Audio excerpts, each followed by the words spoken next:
Just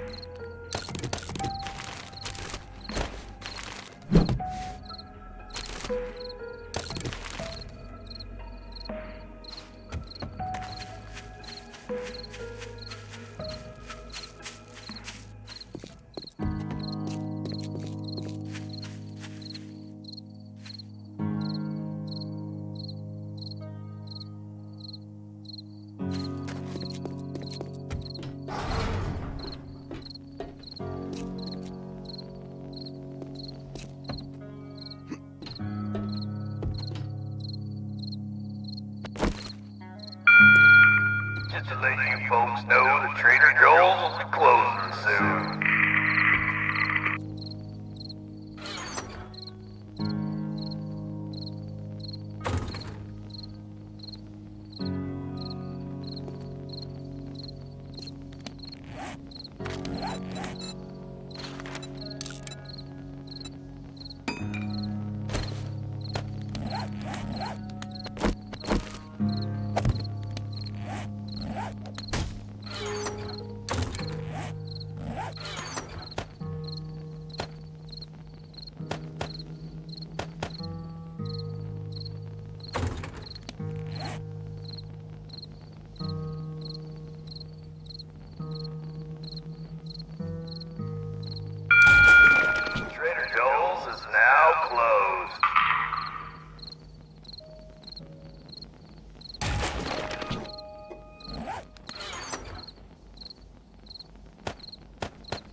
Greetings, stranger. I've got the best deals in Navisgain. Friend, I'm in trouble. Would you consider helping me? I can't thank you enough, friend.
How are you? Gratitude, friend.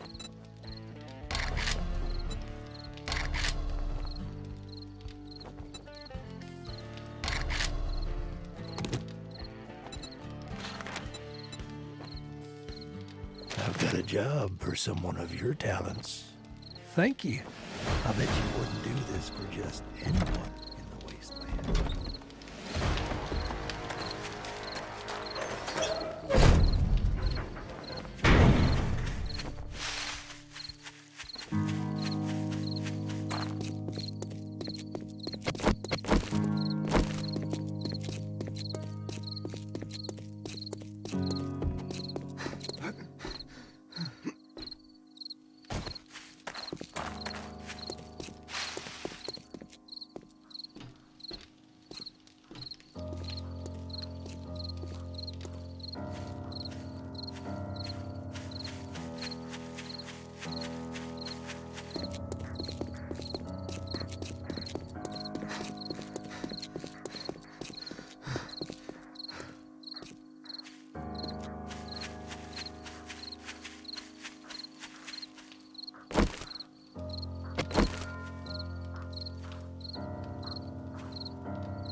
body. Many thanks. You've proved to be very resourceful. Here's your pay.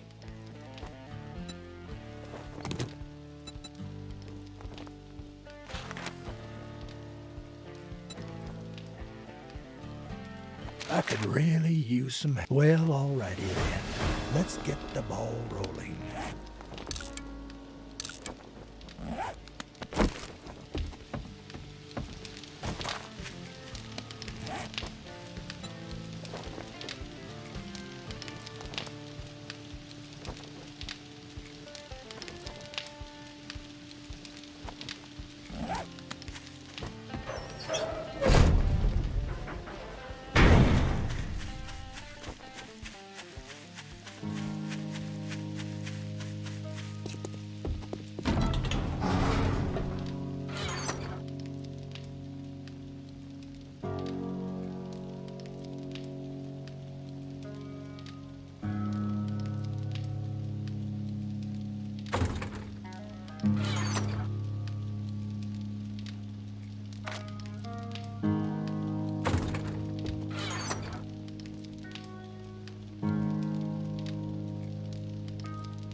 goes it? Here is your reward. I owe you one.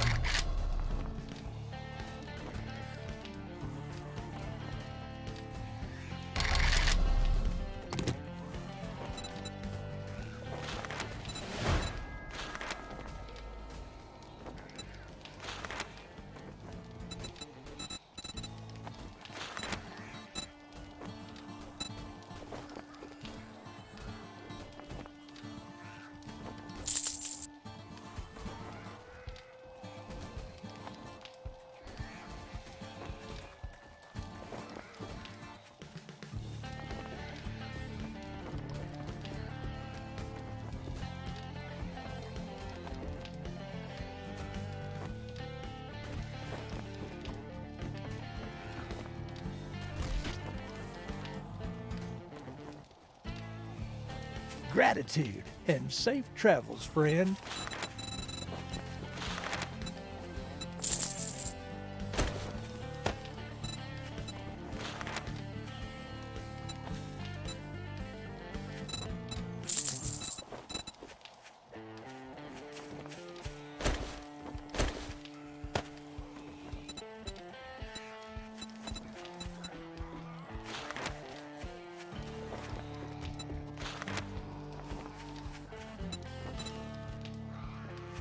You come back sometime.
apocalypse isn't so bad.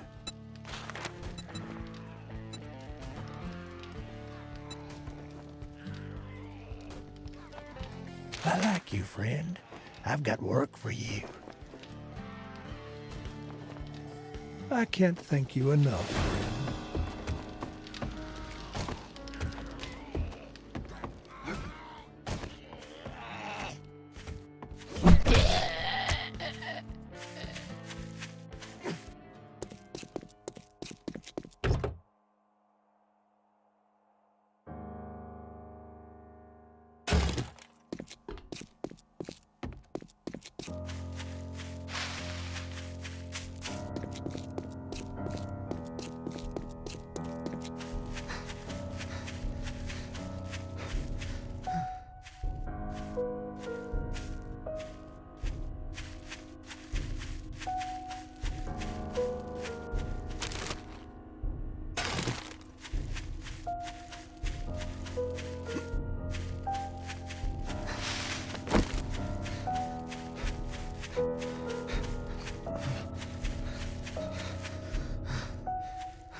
Welcome, sir. Many thanks. You've proved to be very resourceful. Here's your pay.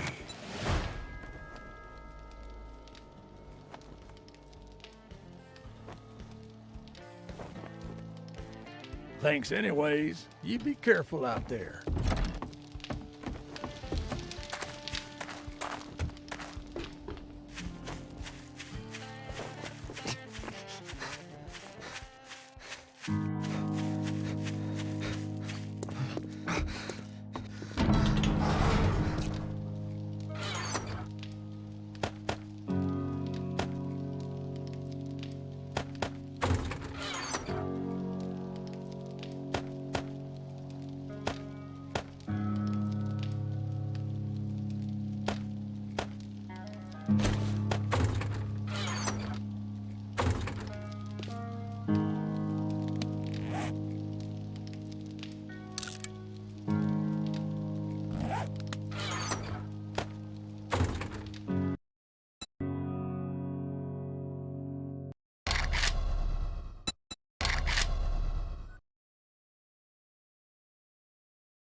I think happiness is in the little things, like my dick. I mean, no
spark between us anyway.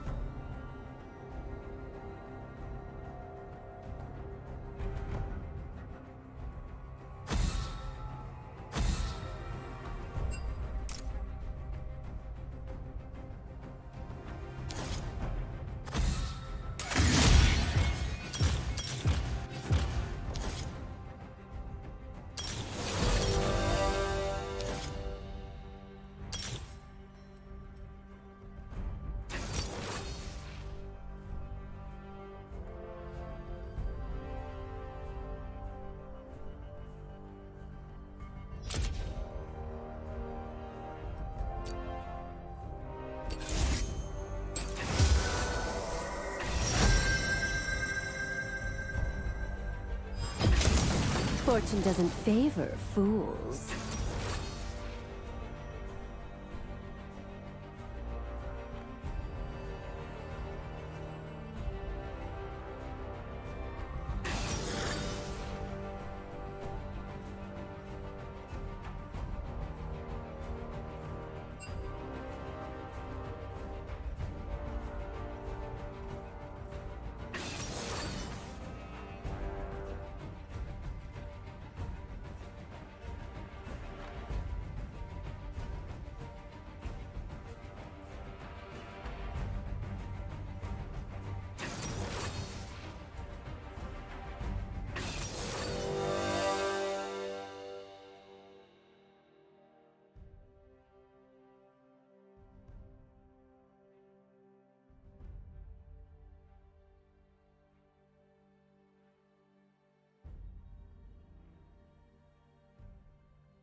I know what I'm doing.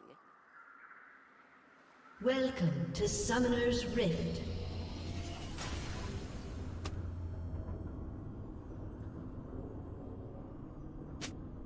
"30 seconds until minions spawn.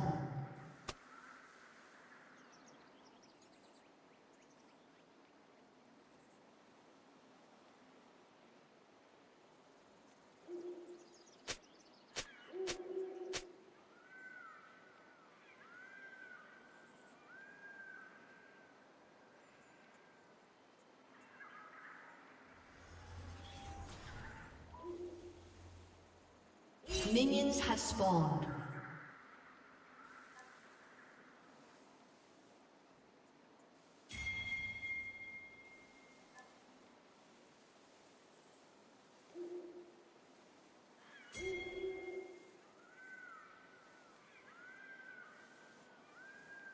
Not a problem.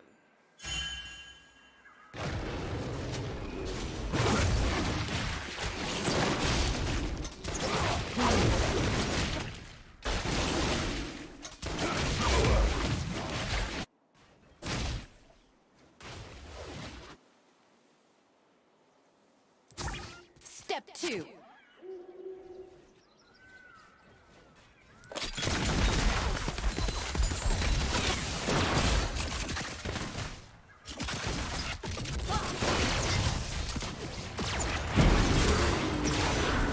Set sail.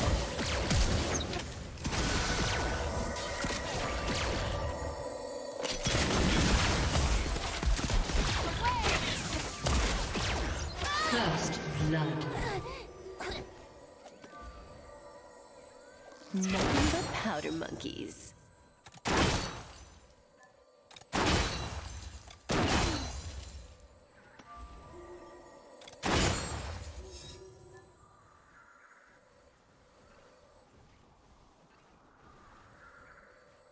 Don't get cocky.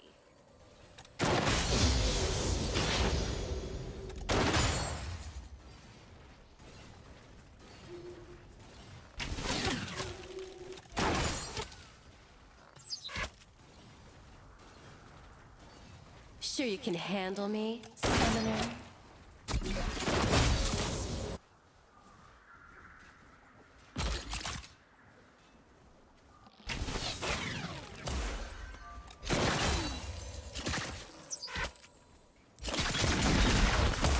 I've got a good feeling about this.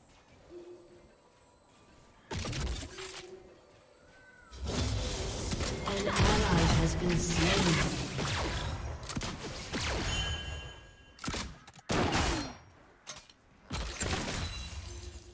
You got dangerous eyes. I like that.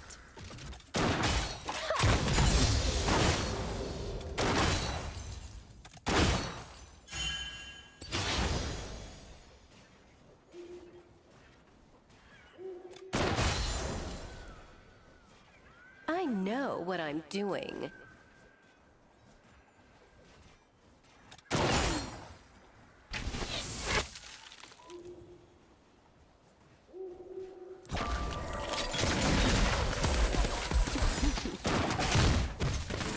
Not a problem.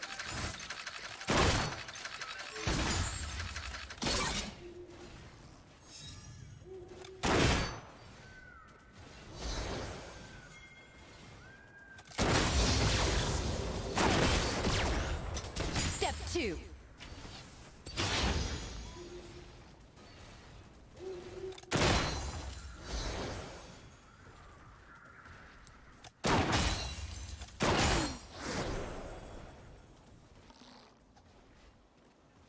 Set sail.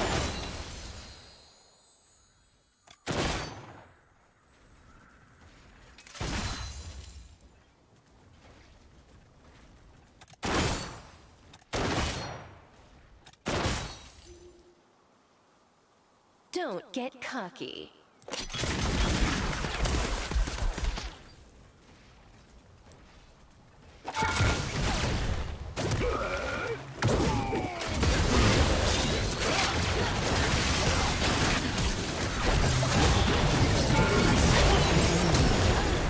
You have been slain.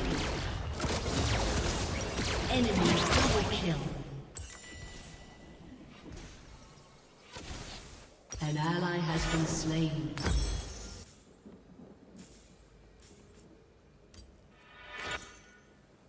I've got a good feeling about this.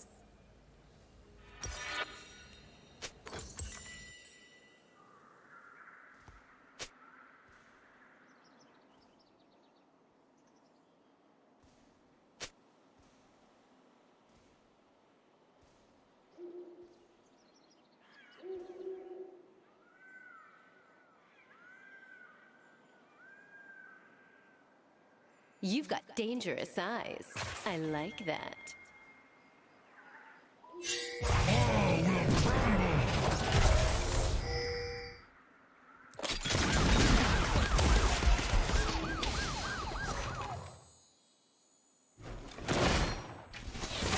I know what I'm doing.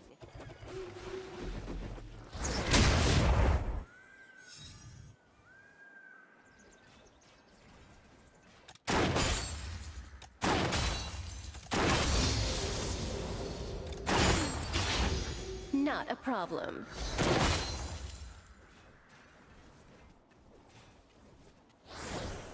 An ally has been slain. An enemy has been slain.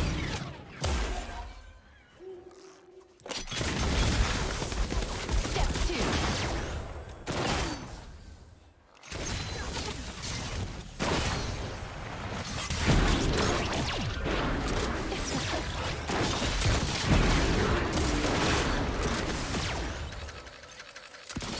Set sail.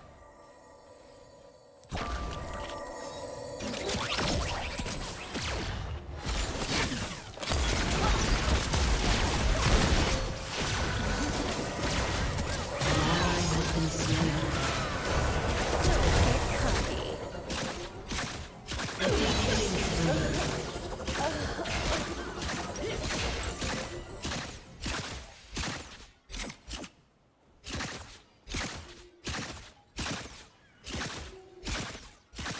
Sure you can handle me, summoner?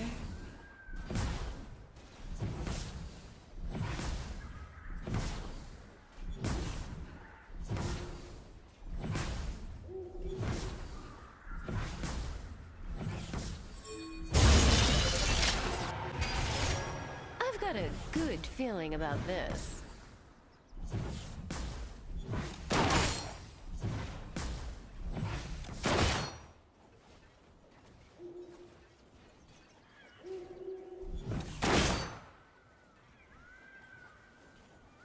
You've got dangerous eyes.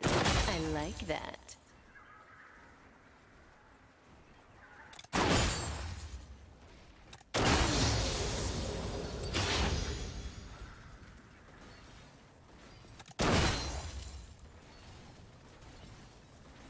I know what I'm doing.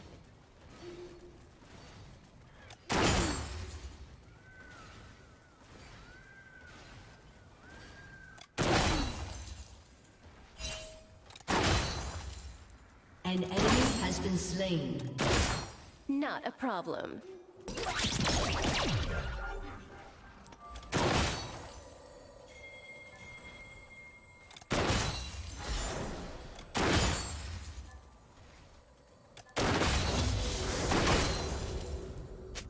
Step two.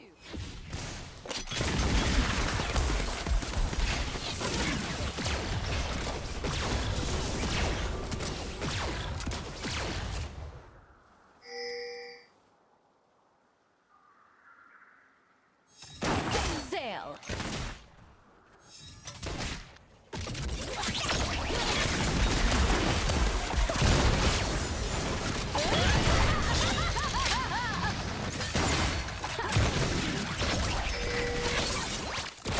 The fun begins.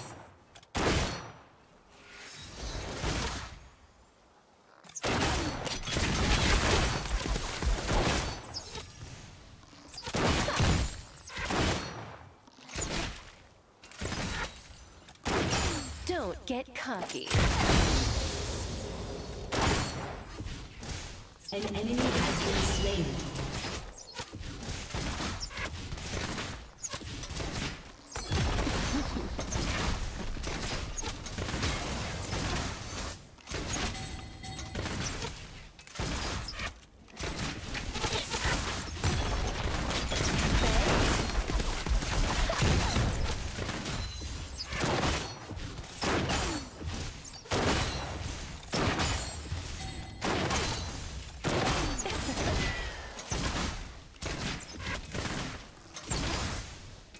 can handle me, summoner?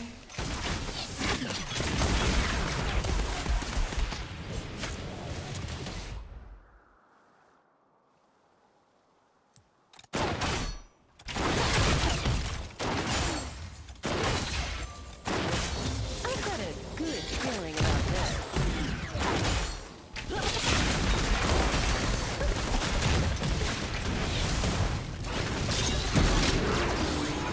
You are slain an enemy. Killing spree. You've got dangerous eyes. I like them.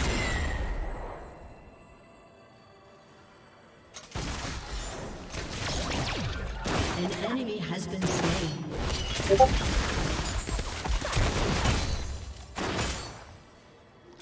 Shut down. I know what I'm doing.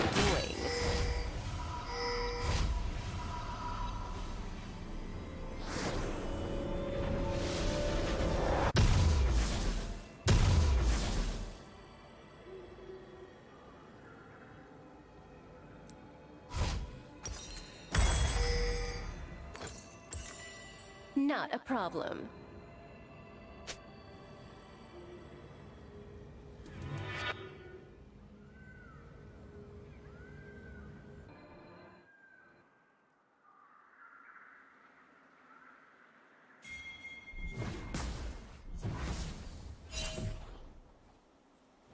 Step 2.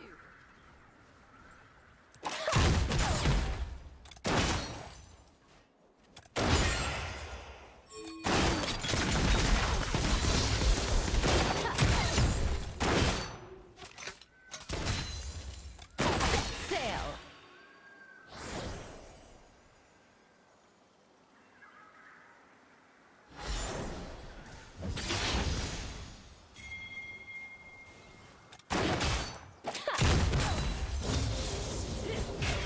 Don't get cocky.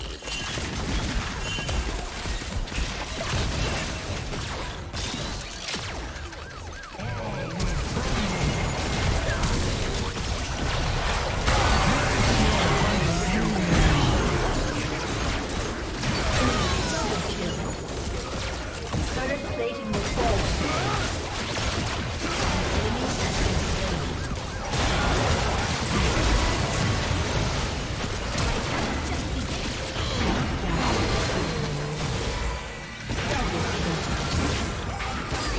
Shut down. Sure you can handle me, summoner?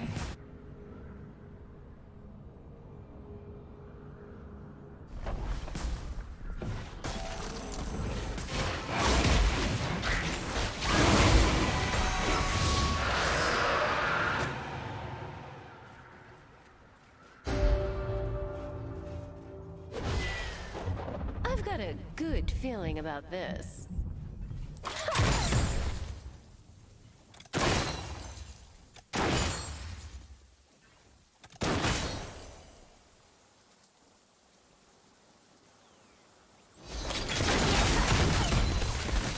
Guns blazing.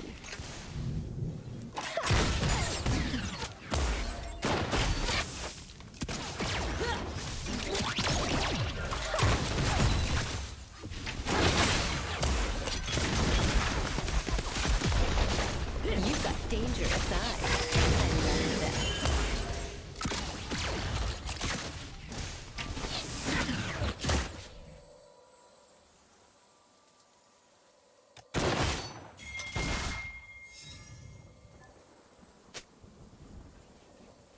No prey, no pay.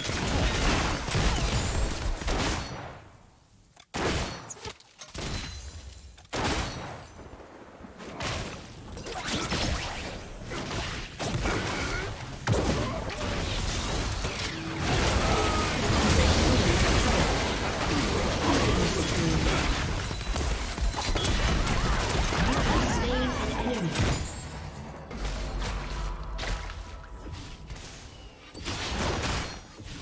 An enemy has been slain.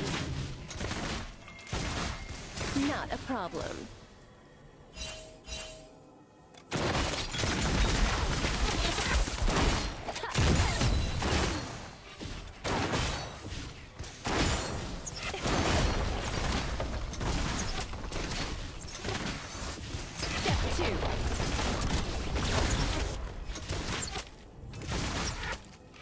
Your team has destroyed a turret.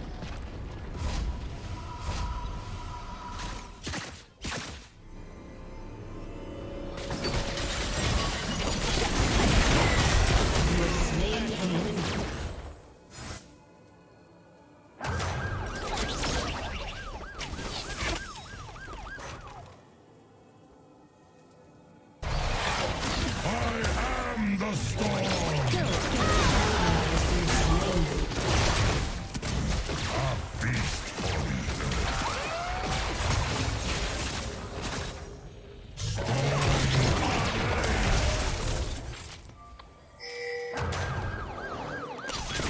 Sure you can handle me, summoner?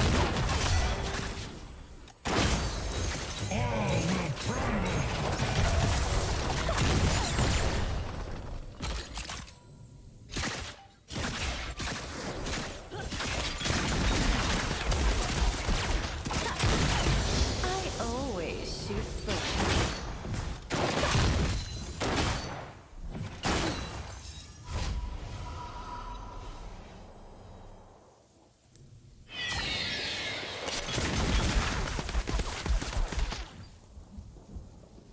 I've got a good feeling about this.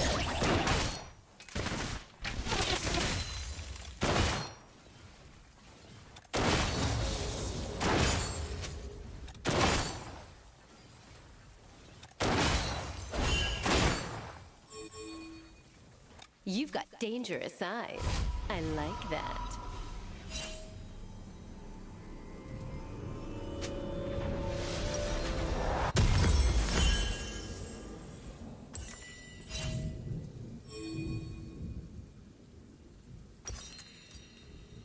I know what I'm doing. Unstoppable. Your team has destroyed a turret. An ally has been slain.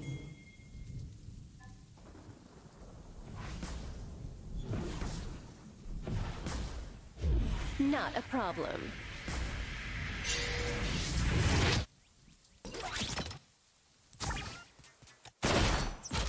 Rampage. An ally has been slain. Step 2. Shut down.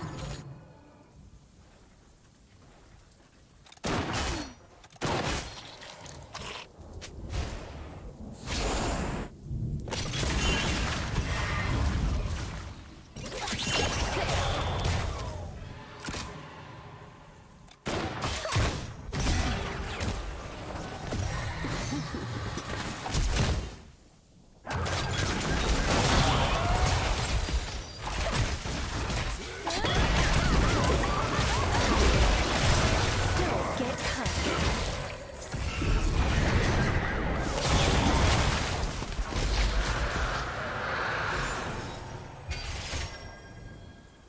Your team has destroyed a turret. Sure you can handle me, summoner?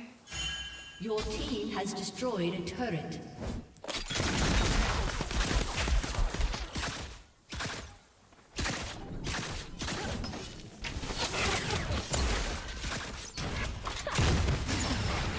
I've got a good feeling about this.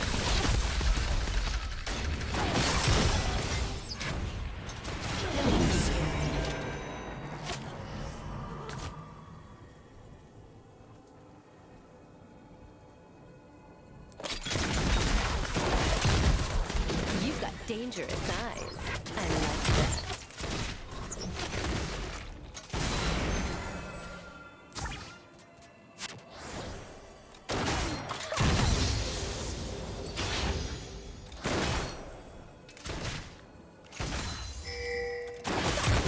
An enemy has been slain.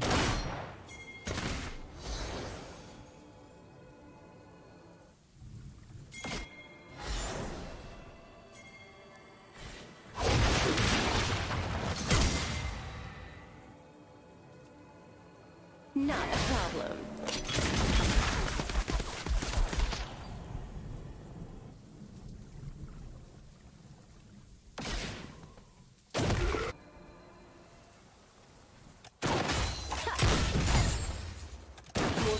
has destroyed a turret.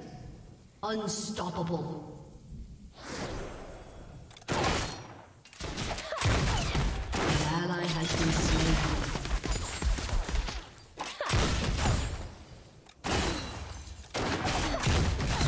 Nothing but powder monkeys.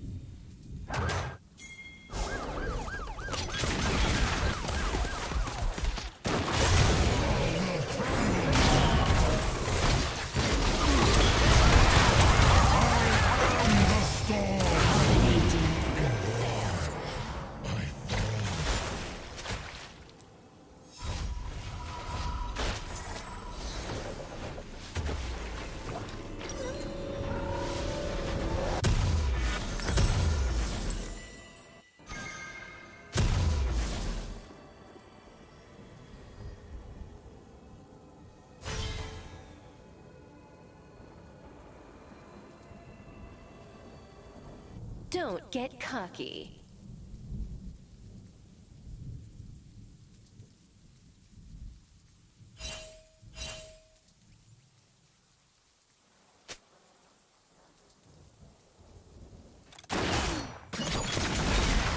Sure you can handle me, summoner?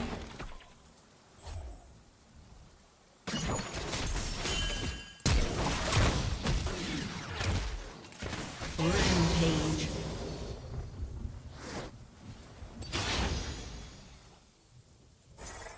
The fun begins.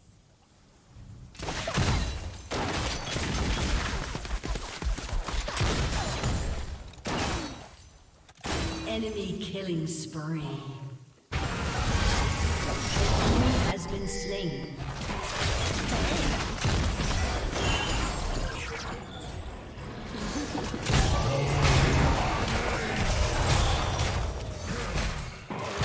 Shut down.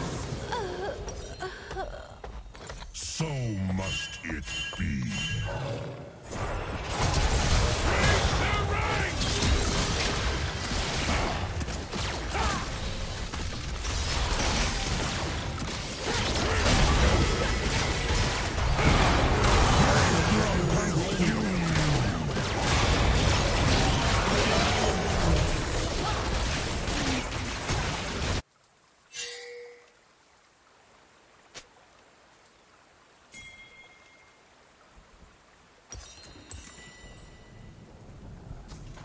I've got a good feeling about this.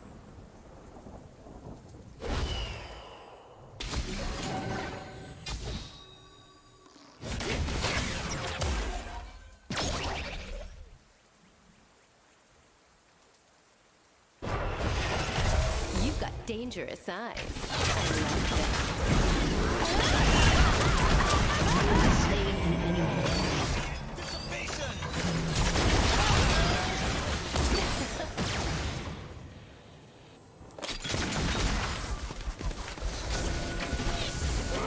I know what I'm doing.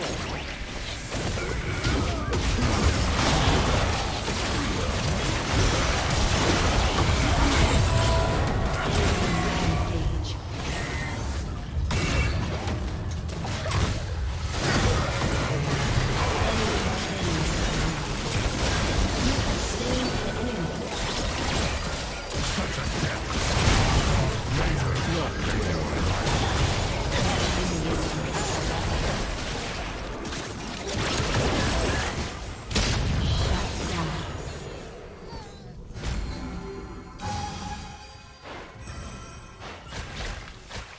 Shut down.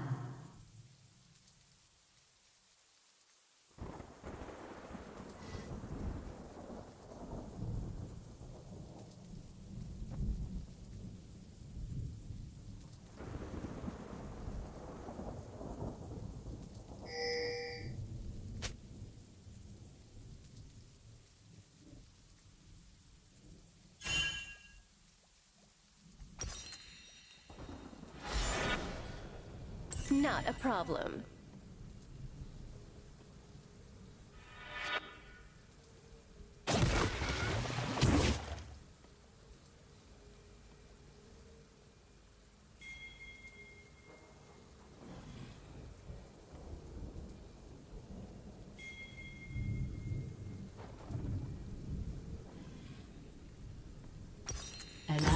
has been slain.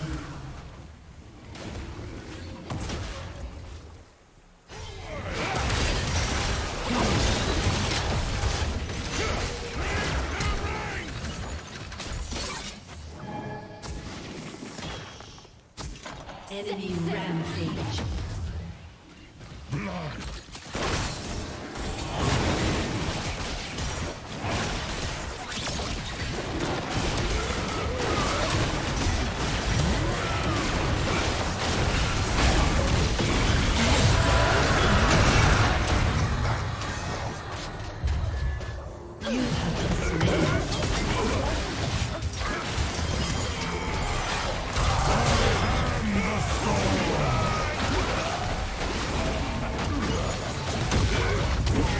Your turret has been destroyed. An ally has been slain. An ally has been slain.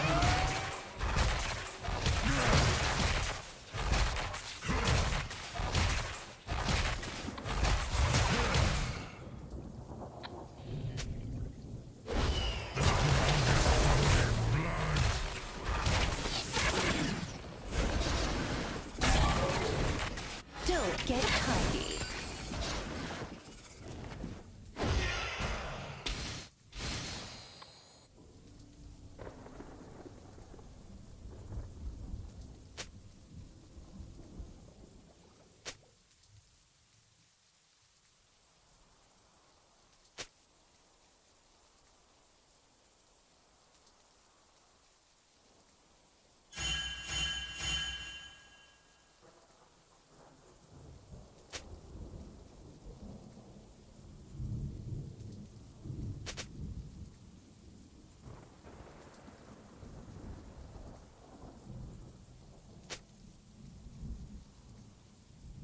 Sure you can handle me, summoner?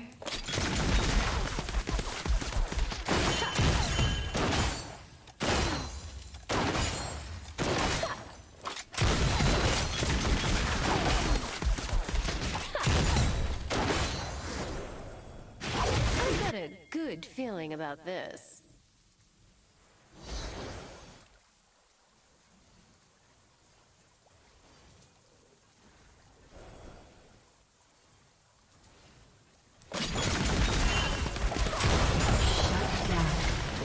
You've got dangerous eyes.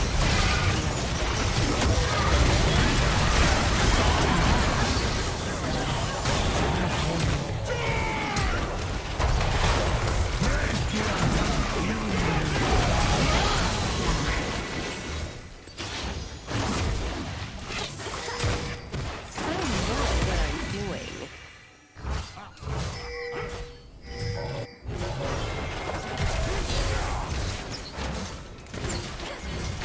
Your team has destroyed an inhibitor.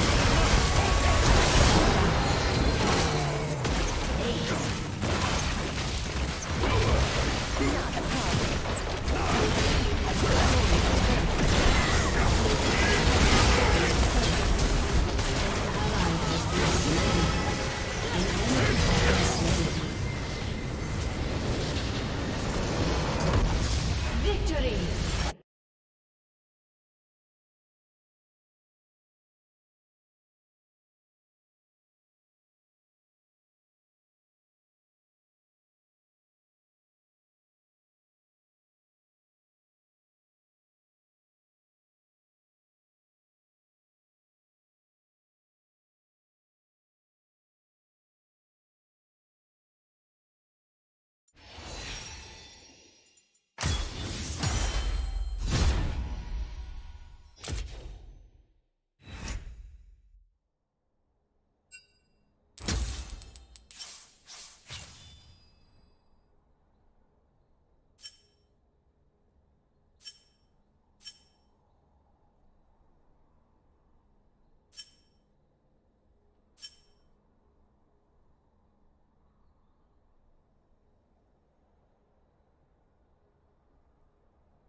Russell Westbrook making some explosive comments. in his exit interview for the Lakers. He does admit that this season was a failure, but his reasons for why it was a failure are absolutely hilarious. Westbrook says he was never given a fair chance on the Lakers, and even though LeBron James and Anthony Davis, they were saying let Russ be Russ, he says that's not true. That's not what happened in the season. He also doesn't understand why he didn't get along with Frank Vogel, because all of his other coaches, he didn't really have that clash with them. But then here on the Lakers, it was a big deal.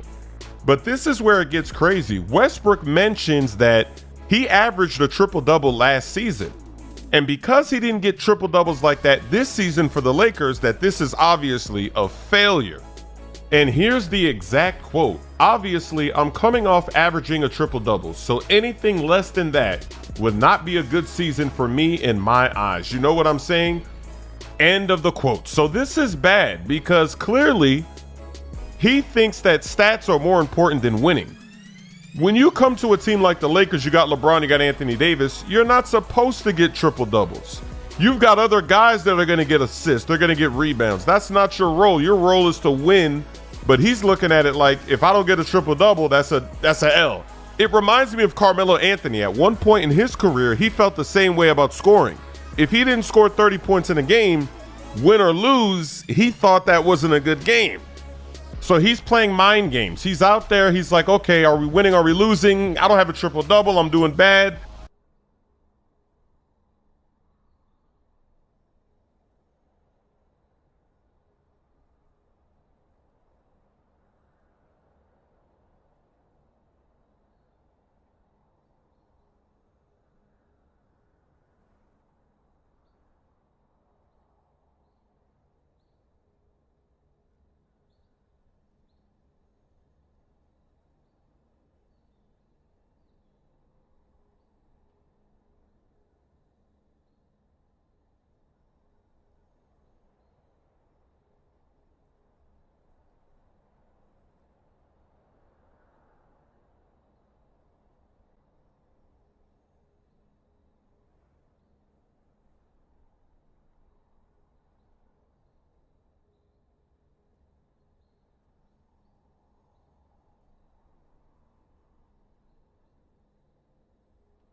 Oh my, do I have a Rocket League story for you guys. I was just minding my own business when all of a sudden I got a mysterious question from a friend of mine who goes by the name of Shivaxi. He asked me if I played someone named It's Clicky in a Heatseeker 1v1 for $500. Shivaxi wanted to check if the offer for $500 was legit. I have never heard of this guy, but I don't think he knew that I knew Shivaxi.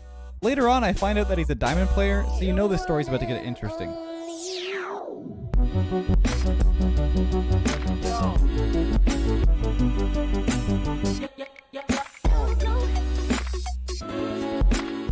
Not only did It's Clicky claim that he has a win streak of 365 games in Heatseeker 1v1s, but among that record were wins against me, Rocket Sledge, and Seabell. I still haven't told either of those creators that this happened, so I'd love to hear from either Rocket Sledge or Seabell about their experience with It's Clicky. He said he'd been challenging streamers while they were live to play him for $500 if he lost. Which seems a bit crazy of an offer to begin with, but to offer that to 365 other players and all have them lose games seems a bit too good to be true. I told Shavaxi that he should play the guy anyway and see how he was in Heatseeker, and to his credit, he was actually pretty good. But after Shavaxi lost, I wanted to take Clicky up on his own offer and see if he's being legit. Let's see how the match went. This is interesting. This guy has a streak of 365 now? Oh yeah, after beating me. Yeah, I'm maybe a pro. This is the weirdest situation I think I've been in a while. I'm just gonna leave the director cam on. Yeah. And just watch and see what happens. Here we go. Huge overcommit. Gonna keep making him. He's panicking. Now that he knows he's playing against the real left. This is for $500. Stakes are on the line. Yeah. Is this EU too? Yeah, yeah, it is EU. Just kind of playing ping pong. Yeah. Ooh.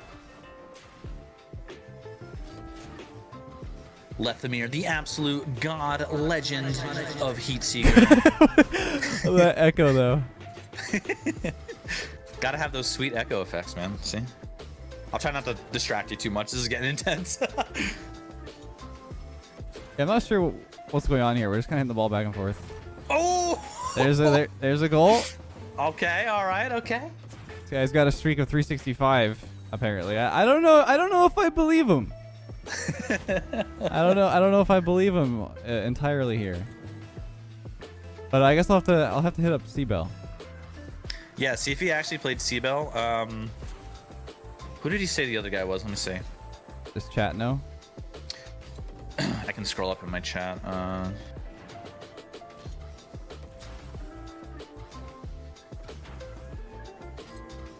Sledge. Sledge was the Rocket guy you Sledge. mentioned. No way. I'll have to hit up both of those guys and confirm this crazy challenge.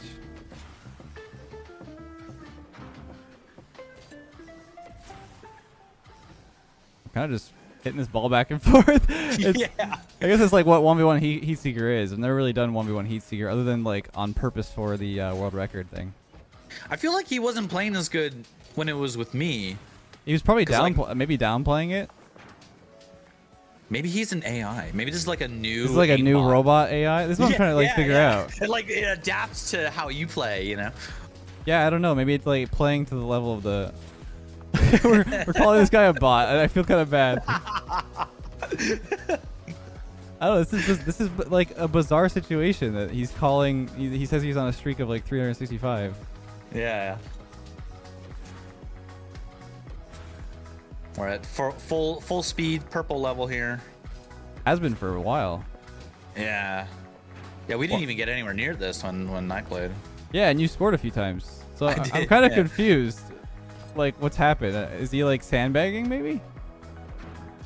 I don't know. The EU nice. is pretty rough for me. Oh, it's in again. Ooh, nice. It's $500 Alright, okay. getting one step closer. Are we going to 7? Like, is it like we have to play the whole thing? Yeah, it's 2-7. He said. Oh wow, okay. He did unlimited match time. I I love how it's 1 second respawn time. He's like, that's like the tryhards like settings of Heatseeker. Yep. This ball's so slow now. I'm so used to the pink one. Yeah. This guy's got a 365 streak. If I go like scoreless against him, it's like, or not scoreless. If he goes scoreless against me, Yeah. I would be the first person in 365 people. Yeah. There's a word for it. Flawless. Flawless. Yeah. Oh, I messed up. I Oh jumped. no! We had to say something. We Yeah, literally yeah. changed it. I was like in such a weird position because he hit it like backwards. Didn't expect that. I was literally about to say the Unreal Tournament, flawless victory. Your echoes. I don't have a good setup for that. Mine's all physical hardware. It's built into my mixer where my mic is plugged in. Yeah, I have Go XLR. Gotcha. Yeah, a lot of streamers do. I DJ though, so I need this crazy fancy mixer for DJing, and it just happens to have all these effects built in that I just use for streaming. You're a DJ. Yeah. Got to stop by one of these Tuesdays, man. Oh, you have a Tuesday DJ? Every Tuesday, 11 a.m. Look at that. The EU ping is a little weird, like the way that the ball reacts a little bit. Like on my touches, it kind of like arcs at the last second.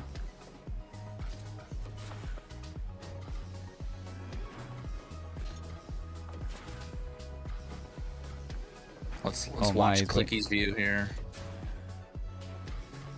Oh, he's got some moves. He's definitely got some moves. Oh, I got to move my own. You got some moves too. Hey, I could go for the Brazil. We got the setup. We got the setup. That's true. That is tough though. Heatseeker is like all about just like outplaying yourself. If you outplay yourself, then you get screwed over in like the touches. Yeah. Especially Heatseeker, like 1v1. I mean. Oh, he side flipped. Not a bot confirmed. Yeah, he's human. He's human. We have confirmation. Is human. Maybe this is like keyboard and mouse. What? Oh, his keyboard's broken then. He's on keyboard and mouse. That's gross. I don't know if I could. I don't know if I could do that. I was about to ask your opinion about that. Like, I think it's totally fine, but like this game is analog. Yeah. You can't tell me otherwise.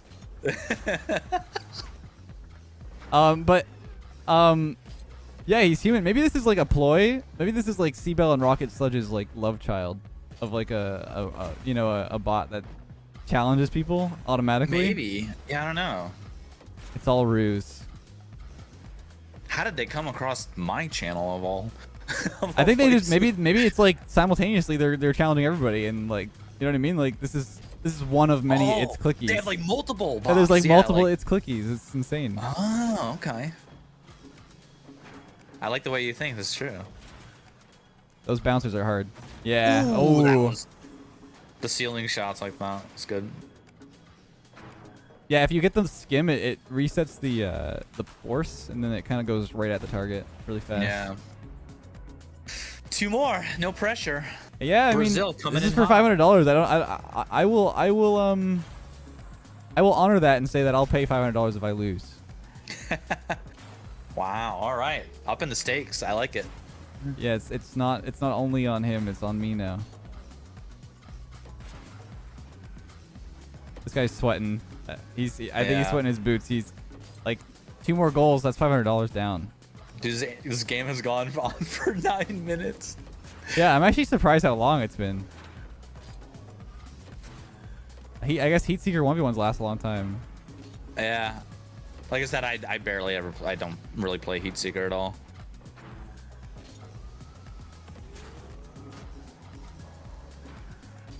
Whoop. This is wild to watch, man. Jesus. Yeah, like I said, he is good. I just don't believe the 365 streak. I'd be very impressed if that's accurate. Or true. Clicky, I hope you're recording all this. Like we need some proof in the pudding, you know? Yeah, we need like the entire 365 streak. Has anybody actually looked at his account on Twitch? I mean, you wouldn't be able to know because it's all private matches, right? Or right. Like, did he make up the account just for this challenge? You know? I don't know. Is his name It's Clicky because he uses like a very loud clickable keyboard? Blue switches, they feel so good, dude. But they're so loud for streaming. They're just so loud. You could stop that sentence a little earlier and it makes sense still. Yeah. I don't know what I'm doing with this ball. I've never really played 1v1 Heatseeker like this, so I don't know like how you're supposed to reliably score. Is this like the longest you've had a volley going for? I mean, I don't even know what are we at? Someone's probably gonna count this. I've not been counting at all. We'll check the VOD. See, what if it's I side flipped. Oh, let's not talk about that. Me, dude. Yeah. Like I said, what if it's that special aimbot, like you can see where the ball is gonna go, so I don't know. Doesn't. Oh my god. Like I don't know how to score this. It just keeps doing the same thing. Yeah. What is the? You think he's gonna break the streak? Yeah. What is the longest world record streak? Oh, here? it's like, I don't know, like so many. Because you can like control the ball. Right. You can just roll it. You can just spin it back and forth. I gotta hit it into the ceiling like that. Yeah, the ceiling shots is what gets him. That, like that. Yeah. There it is. Let's go! Oh my god, the echo. It just happens. It just, you just gotta hit the ceiling and then just skims. That's the exact same shot as last time. I gave you air horns too for the stream. One more. We have a Brazil and supposedly $500. I'm excited. Man. I have to reach out to Seabell and be like, is this true? Because maybe it was just a fake left. Like, I don't actually know at this point. Like, Yeah, like, what if he's just what if he's 100% genuine? telling the truth? He's just completely telling the truth, you know? That's why I'm confused right now. I was confused at the start. It's like, wait, like, is this actually legitimately, like, he's actually pretty good, so... Are there fake lists out there? Fake Seabells? I've seen them, and for some reason people Really? believe that I'm in Diamond. Oh, no. It's like, of course not. So, I don't know. I don't know what's up. Like, right now I'm not wearing my tag, so, like, I could easily be a fake Right. as well. I mean, I know you're new because I can recognize your voice a mile away. But Yeah, what if I'm like a sentient AI too, though? Like, this is true. that like learned how to speak like me. The fake left. Ooh, oh, that was almost it. I mean, 1v1 Heatseeker is definitely a lot different of a vibe than 2v2 or 3v3 Heatseeker because it feels like you can kind of just sit in one spot and get a few touches. Yeah. It's a neat concept though. Definitely is different. Yeah. Nail in the coffin. Oh, I didn't skim it. Oh. This it? Uh-oh. Can't see. Director. There we go. Director cam work. Yeah, it's like when you switch to it, it just freezes for a second. We almost missed. Where's the ceiling hit? Oh. Oh, that was almost in. Oh.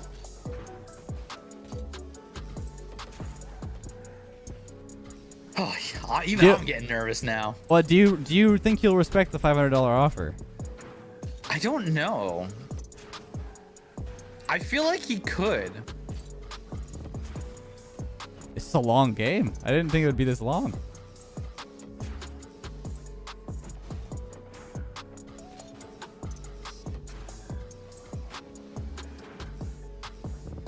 I will say he is better than I expected him to be just based on when I was watching you play him. Yeah.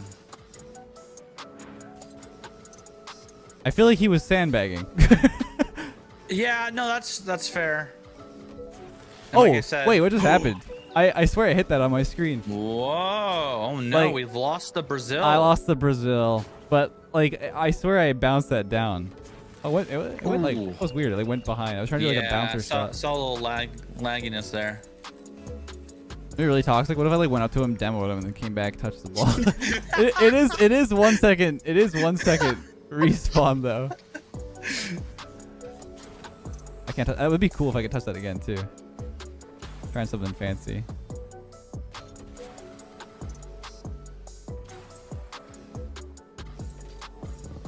The slower ball is actually kind of trippy. Now that we've been doing. All right. No way. There it is, ladies and gentlemen. Do I message you PayPal? Okay, so after the win, I still wasn't convinced Clicky was being 100% honest with us about the win streak, although he was a lot better than I thought. After the win, though, I didn't really want to take his money because I feel like it was just a kid trying to get some games with some streamers, but I instead donated to Shivaxi for his medical bills and for interrupting his stream. But that's where the story ends. Or so I thought. It turns out Clicky claims he's already back on a 315 win streak. If he has video proof, color me impressed. But either way, what a wild ride, and huge thanks to Shivaxi for an afternoon of entertainment. I'll have his links in the description, but until next time, have a great day, and I'll catch you guys in the next one.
2014 was shaping up to be just like any other year of competitive Pokemon.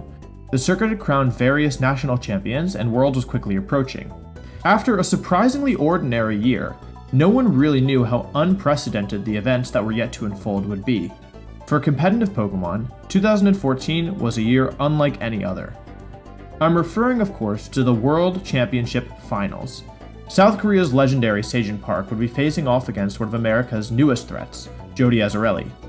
In this matchup, Seijin was considered the favorite. His resume sported the second place at the World Championships in 2011 in the Seniors Division, which is a younger division made up of 11 to 15-year-olds, and back-to-back top 8s at both the 2012 and 2013 World Championships. To add to this already impressive resume, he dominated in his own country, winning 3 South Korean nationals in 2011, 2013, and 2014 in the Masters Division, which is the division for 15 and up. While Seijin has always been admired as a winner, Seijin's team building stands almost in a league of its own. His teams have routinely had massive impacts on every format he played in. At his national tournament in 2011, Seijin won the Masters Division when he should have been playing in the Seniors Division. Unfortunately for the Masters he faced off against, Korea didn't have a Seniors Division at the time, so Seijin settled for the only trophy available to him. Jody, on the other hand, was the underdog. He was newer to VGC, but people in the scene knew he shouldn't be underestimated. He'd had impressive performances throughout 2014, and was a part of a group of players who had been having a number of consistent results throughout the format. Additionally, both players had unusual, creative Pokemon choices on their teams, which meant as a spectator, it wasn't going to be a matchup we were especially used to seeing. The final start and the games are close, but Seijin ends up winning 2-0. At this point, we still have no idea that this Worlds result are going to be unlike anything we've seen before or after. The weekend draws to a close. We say goodbye to our friends and everyone begins their journeys home. The internet, on the other hand, explodes. The reaction to Seijin's, and more specifically Pachirisu's win, is unprecedented. Something about Pachirisu, maybe its cuteness, maybe its smallness, maybe its squirrelness, has resonated with people all over the world, and they love it. To many people, Pachirisu represented a narrative that people love to associate with Pokemon, that you should always try and win with your favorite Pokemon. Pachirisu doesn't look very flashy. It's a little electric squirrel, not unlike Pikachu, and when you see it facing down against gigantic dragon-type Pokemon, it looks a little out of place. I think for many people, Pachirisu felt like the ultimate underdog, like it wasn't even supposed to have qualified for the tournament, let alone made it to the finals. And they loved it. There was incredible fan art at first, but it didn't stop there. South Korea soon held parades for Seijin and Pachirisu's win, specifically 8 parades held over 4 days with exclusive merchandise featuring Pachirisu, special VGC and TCG tournaments, and special meet and greets with Mr. Junichi Masuda from Game Freak and, of course, Seijin Park himself. However, the event may have been too successful for its own good. The first parade was so popular that there were serious overcrowding concerns, and the majority of the rest of the parades had to be called off. For those of you not super familiar with VGC, allow me to be the first to assure you that this celebration isn't typical. To my knowledge, no other world champion has had any form of parade or exclusive merchandise given out, so this experience was incredibly special to witness and be a part of the community for. Especially given how close Seijin had been to victory in the past 3 years. That narrative I mentioned earlier about how you should win with your favorites and that Pachirisu was this lackluster Pokemon that Seijin only used because he loved it, isn't entirely true. The truth of the matter is that Pachirisu was an incredibly intelligent and specific choice for one particular tournament.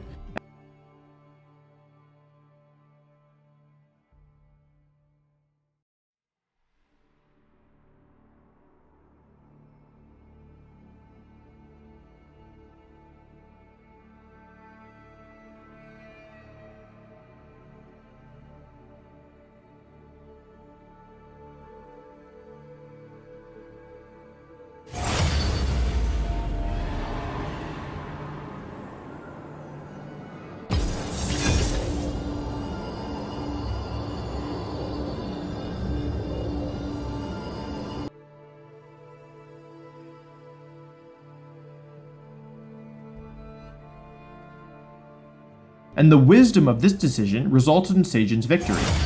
I want to tell you about the secrets behind Pachirisu's success. Now, bear with me here, because we have to set the stage a bit. The year is 2014. VGC players are faced with 2 major changes in their competitive scene. The first being the introduction of a new generation on a new system, Generation 6's Pokemon X and Y. It also means that the current VGC rule set is condensed to what is known as the Regional Dex. A Regional Dex format means only the Pokemon available prior to unlocking the National Dex in a game are legal. In other words, it's the most restricted type of format, with the least amount of Pokemon available. Regional Dexes tend to be interesting for a number of reasons. With less Pokemon available, the overall power level tends to be lower than formats with more options. However, the number of good defensive tools also tends to be lower. X and Y introduced a really interesting challenge in the form of Mega Evolution. Mega Evolution allowed certain Pokemon to reach incredible power levels of offensive potency, but a substantial balancing issue made it clear that the defensive tools available couldn't really keep up. The biggest offender of such was Mega Kangaskhan. With incredible base stats, great defensive typing, a broken ability, and a phenomenal offensive move pool, Kangaskhan dominated much of the format. It had so many tools. Fake Out offered priority in flinch, Power Up Punch gave +2 attack and dealt damage, Sucker Punch was a strong priority move, and worst of all, Return was a no drawback strong stab move. As a fun fact, in order to balance Kangaskhan in Generation 7, it no longer learned Power Up Punch, its ability Parental Bond was significantly weakened, and the base power for Sucker Punch was dropped as well. Most VGC formats tend to skew special, but 2014 had a diverse pool of physical attackers that commanded respect. One of which, Talonflame, used its powerful priority Brave Bird, often coupled with Choice Band or Life Orb, to put immense pressure on teams. Talonflame would also go on to receive a nerf in later games. Garchomp returned as a rather large threat due to its high base stats, ability to outspeed Kangaskhan, and good synergy with Tyranitar, who was another strong physical attacker at the time. One of the ways people tried to slow down these powerful physical threats was Intimidate, but unfortunately many of the Intimidate users just weren't strong enough. Nowadays we have powerful Pokemon like Landorus T and Incineroar that offer Intimidate support, but due to 2014's limited selection of Pokemon, the best Intimidate users were non-Mega Salamence, Scrafty, and Mawile, to name a few. So, 2014 is a year with many physical attackers exerting tons of pressure, and one of the best counters to physical attackers in Intimidate is struggling. Kangaskhan has dominated much of the format, winning US and Japan Nationals, which are two of the last tournaments before Worlds. But in South Korea, Seijin wins Nationals with a Rain team, featuring Mega Mawile as its Mega. I'm not entirely sure if it's because of Seijin's victory in Korea, or just due to everyone wanting to counter Kangaskhan, but the metagame began to shift. In fact, it shifts pretty violently, and it shifts towards Mega Mawile being the choice of Mega on most teams. In fact, 3rd through 7th place at the World Championships this year would all utilize Mega Mawile, and the highest placing Kangaskhan player finishes at 14th with Germany's Marcus Stadter. Quick note, this wasn't the first time Mega Mawile had been used or had become popular, but the shift right before the World Championships felt much more significant in terms of usage than anything the format had seen thus far. So, why is all this relevant when talking about Pachirisu?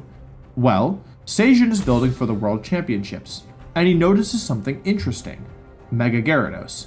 It has quite a few things going for it. It's a good Intimidate user, which as we established is hard to come by. It can set up with Dragon Dance. It has much better physical bulk than regular Gyarados, which when combined with Intimidate makes it rather bulky on the physical side.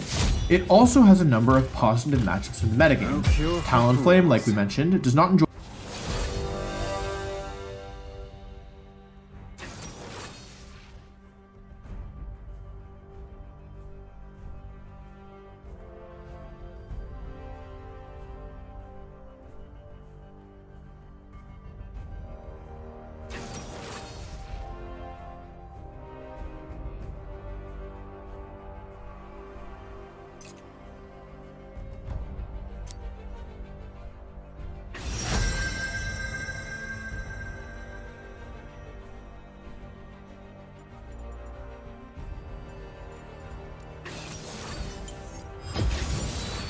know that if the tables were turned, I would show you no mercy!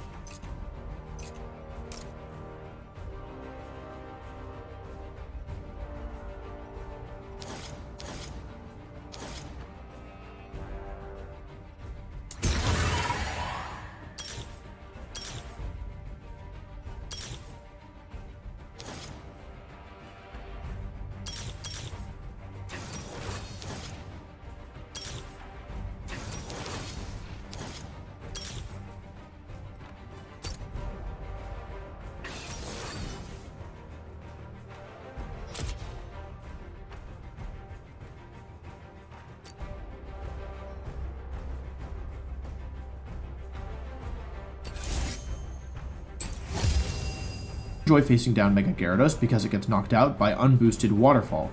Garchomp doesn't match up well into Mega Gyarados because it can't do much damage and has to choose between Rock Slide, which is really bad if Gyarados Mega evolves, or Earthquake, which is really bad if Gyarados doesn't Mega evolve. Gyarados' Earthquake also hits Mega Mawile for super effective damage, and speaking of Earthquake, one of the most popular Pokemon in this format is Rotom, which Mega Gyarados can hit with ground moves thanks to Mold Breaker ignoring Levitate. Not to mention Aegislash, another popular Pokemon, really hates Mega Gyarados for a number of reasons. I could go on about specific Pokemon, but I think you get the gist. There's also one additional factor here that shouldn't be understated: surprise factor.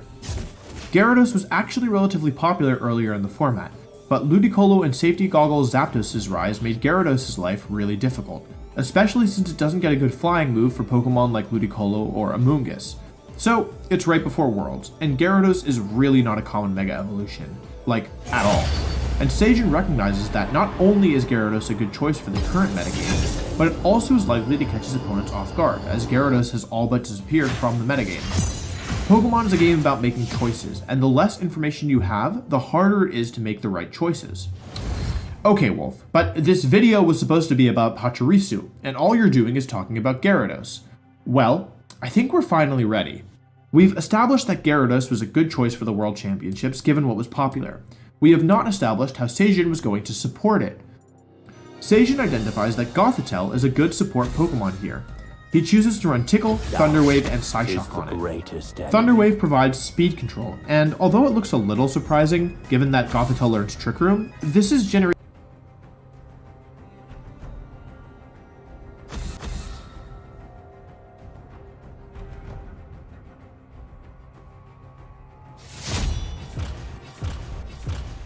Your commands tire me!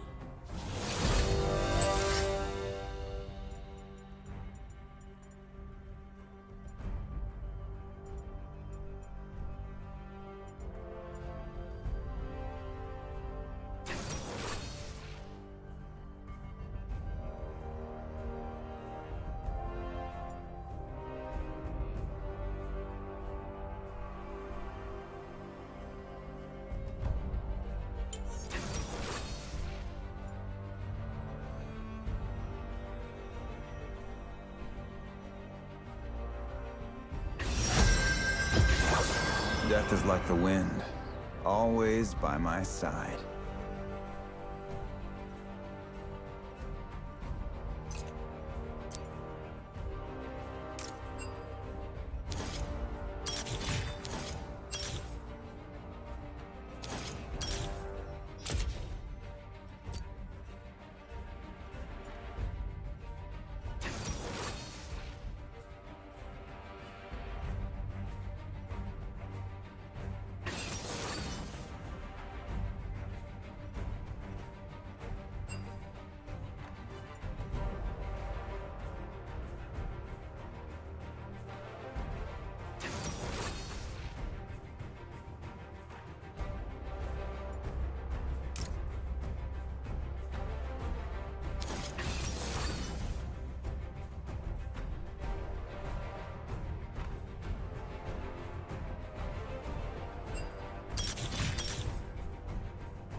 Generation 6 Thunder Wave before it was nerfed.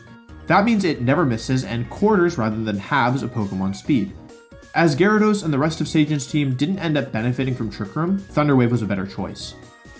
Tickle can weaken opponents offensively and defensively, and synergizes with Psyshock in addition to Mega Gyarados, and Shadow Tag stops opponents from leaving the field after being weakened, with the added benefit of preventing Intimidate and Fake Out cycling, which would commonly be used to weaken Gyarados. Due to Gothitel's bulk relative to the rest of the format, it was good at sticking around. And remember how Mega Mawile was picking up in popularity again? Well, Gothitelle outsped most of them and could use Tickle to lower their attack before they even moved. So, we have Gothitelle for stat support and Gyarados for offense, but it wasn't enough to allow Gyarados to do everything it had to do. The next step many players take when they have a Pokemon that wants to set up is to add a redirector, and Seijin knows how valuable redirection is, maybe more than anyone entering Worlds in 2014. He brought Follow Me Magmar to the World Championships just the year before.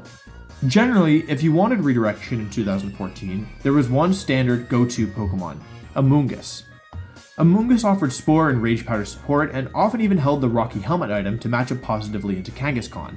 When Gyarados was popular earlier in the format, Amoonguss was a premium partner. However, there was a major issue with Amoonguss.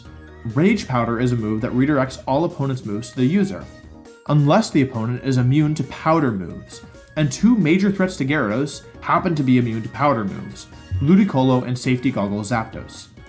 Therefore, Seijin turned to other ways of redirection that wouldn't struggle versus those two. In other words, he needed to use Follow Me instead of Rage Powder, as Follow Me can't be ignored by Grass types or Safety Goggles users. And this is where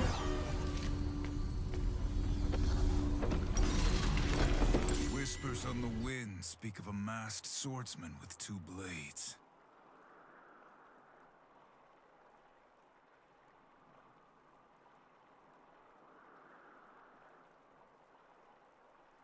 Welcome to Summoner's Rift.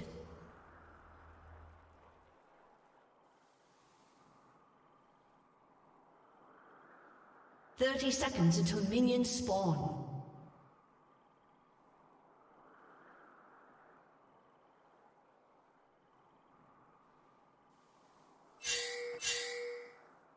Never could stay in one place. Yes!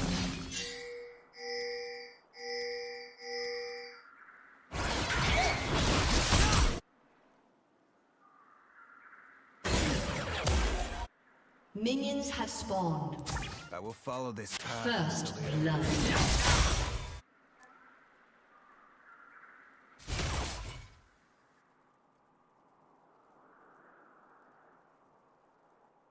An ally has been slain. The Wanderer isn't always lost.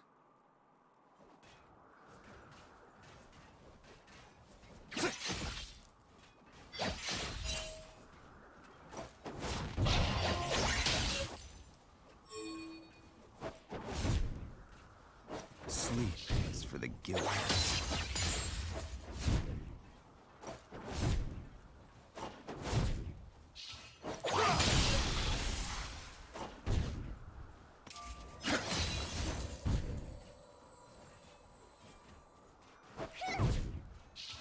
Virtue is no more than a luxury. An enemy has been slain.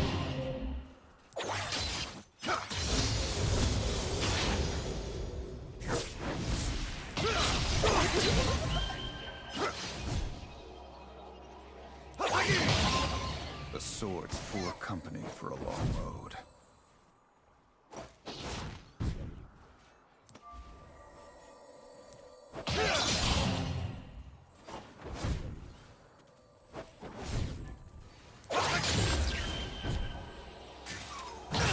He's a leaf from the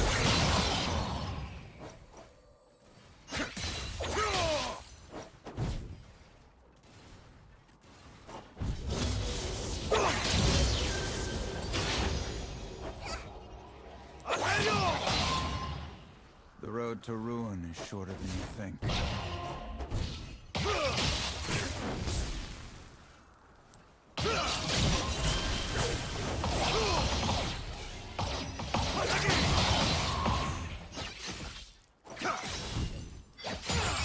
Peace with yourself, you will be.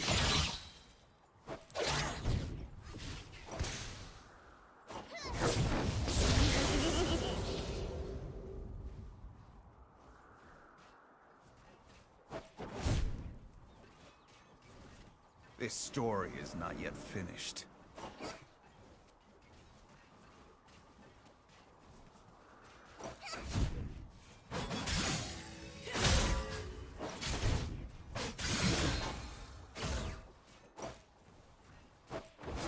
No one can promise tomorrow.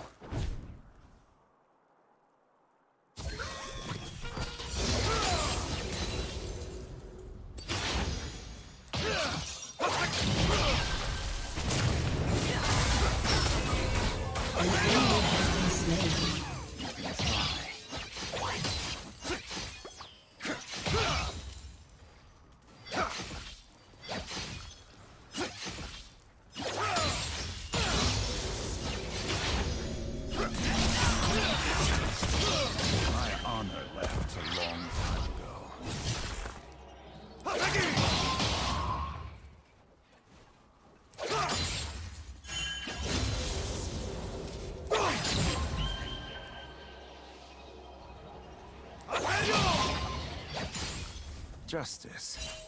That's a pretty word.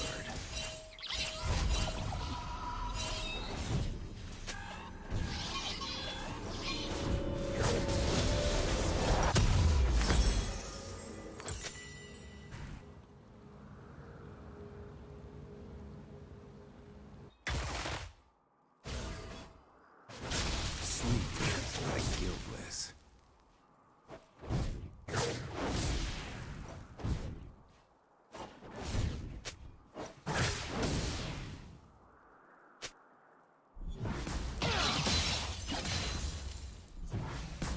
Just looking for a road home.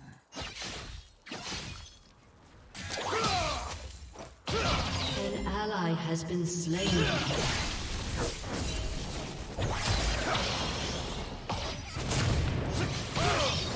have been slain.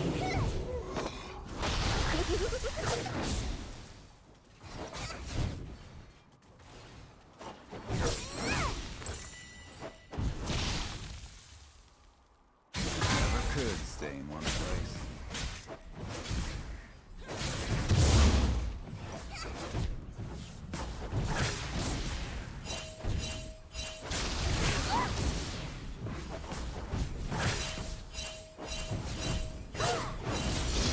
One step ahead of the past.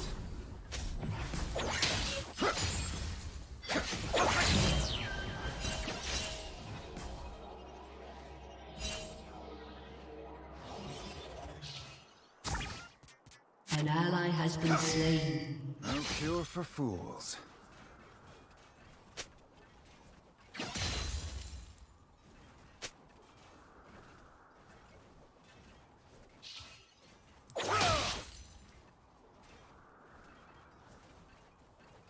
This blade never gets any lighter.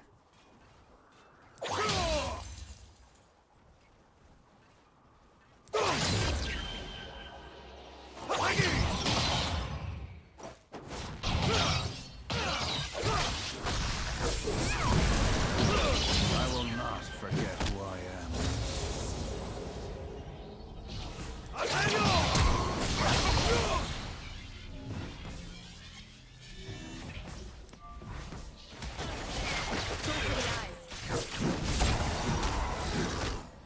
Follow the wind, but watch your back.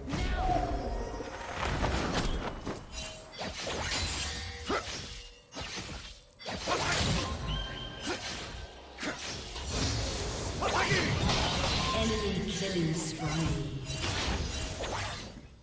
Dying's the easy part.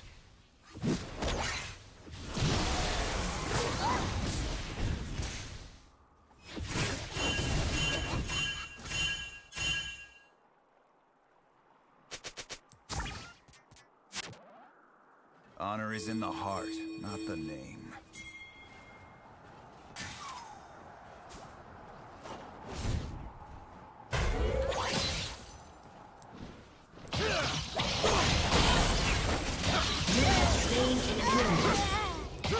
This story is not yet finished.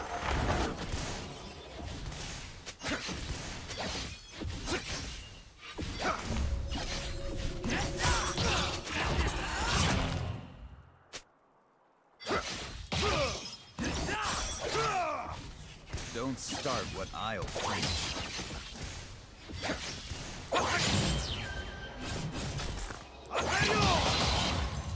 An ally has been slain.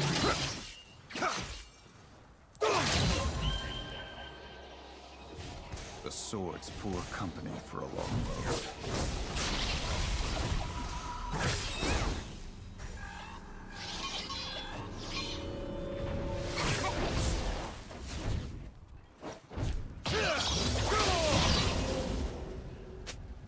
It's just that.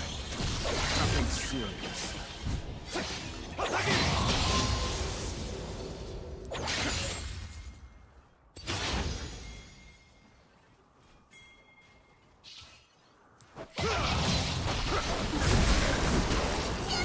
An enemy has been slain.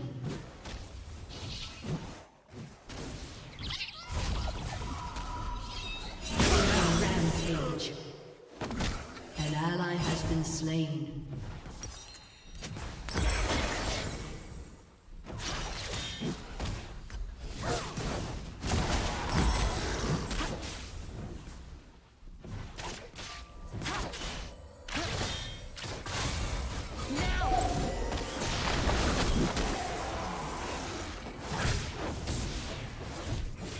The road to ruin is shorter than you think.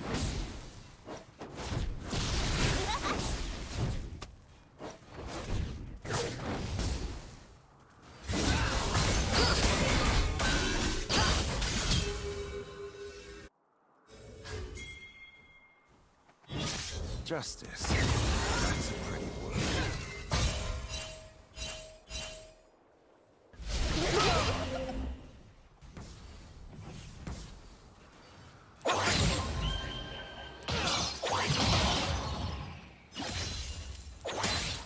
Just looking for a road home.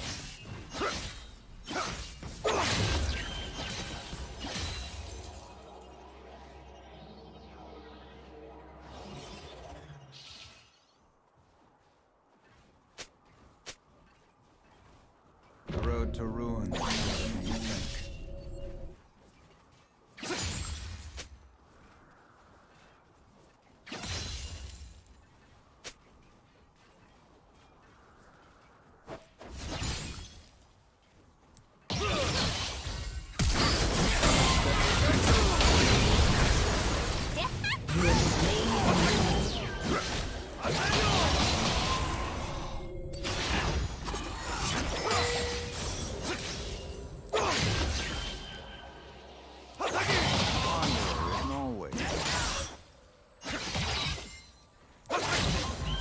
An ally has been slain.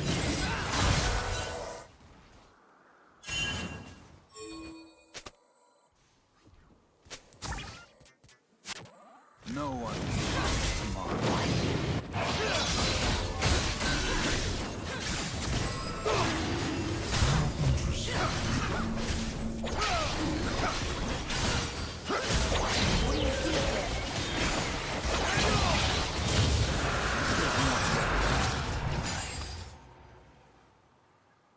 Shut down.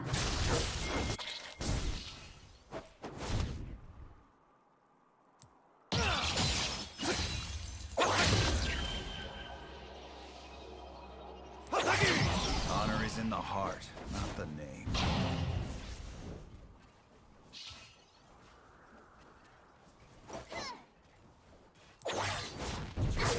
Face the wind!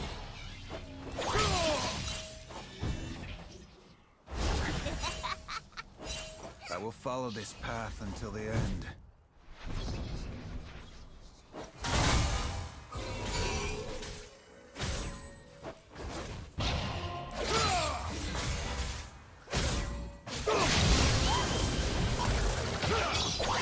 I will not forget who I am.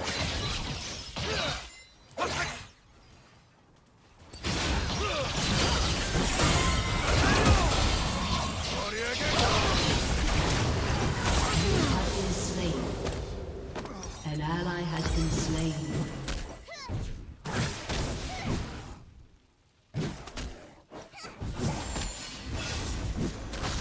Turret plating will soon fall. has been slain.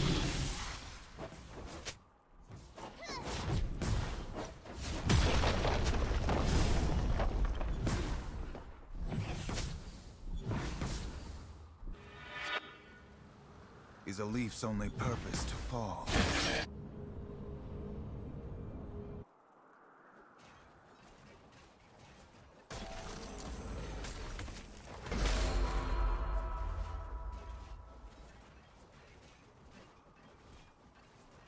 My An enemy has been slain.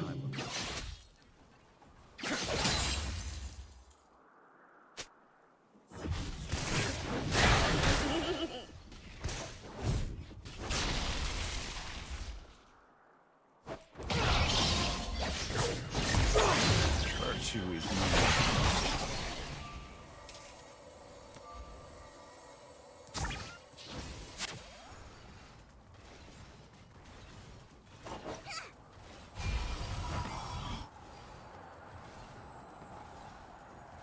Sleep is for the guiltless.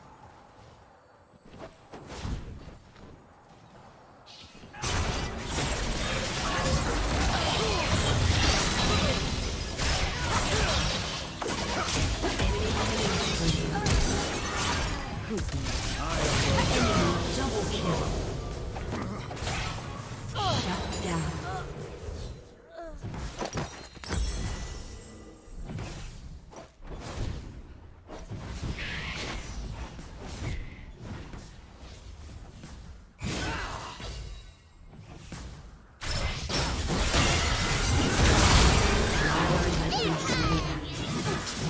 So easy. So easy. I thought Hazukana would not be with children's tales. How wrong I was.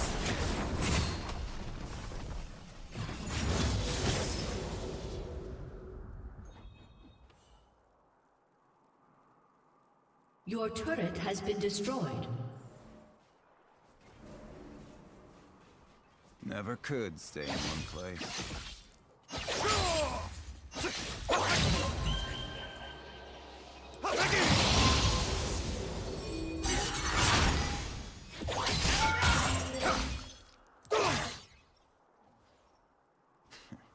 Dying's the easy.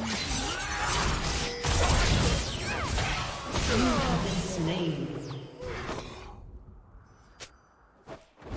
Enemy killing spree.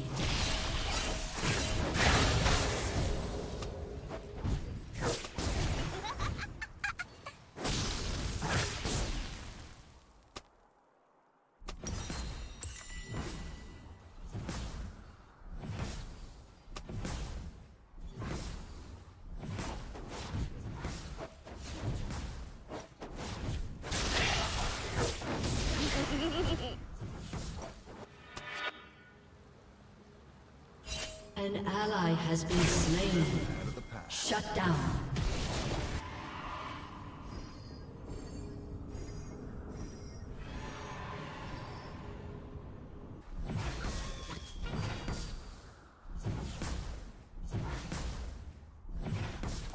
Blade never gets any lighter. An enemy has been slain.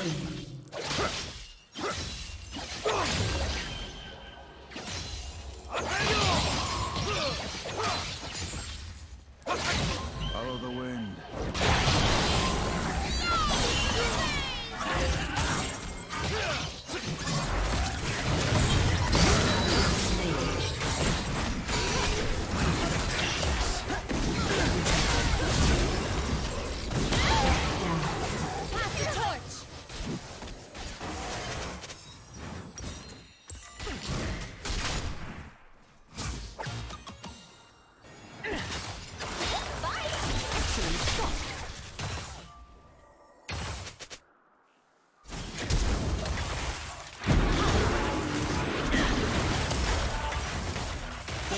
Rampage.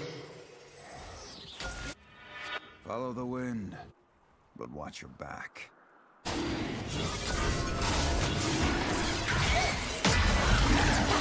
has been slain. Your team destroyed a turret. My honor left alone.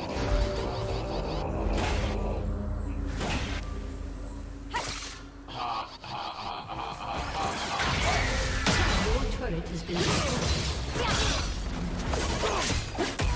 You have been slain.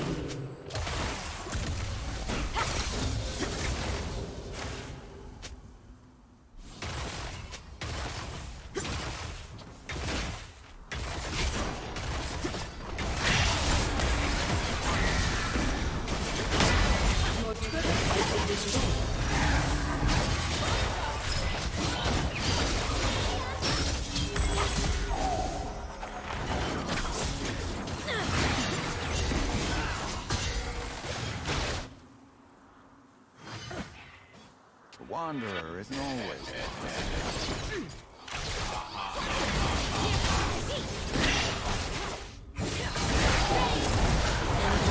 Has been slain.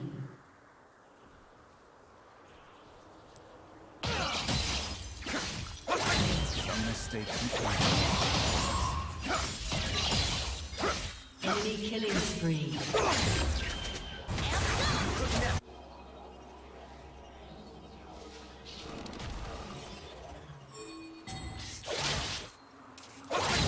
This story is not yet finished.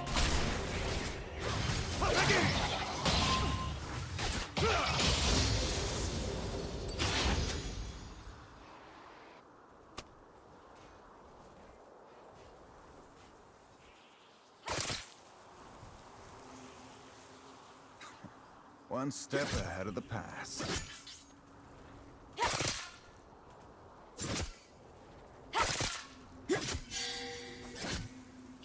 Enemy rampage.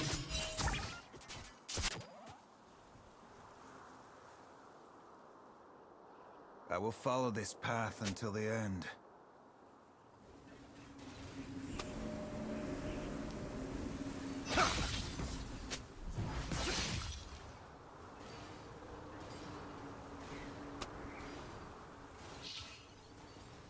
The road to ruin is shorter than you think.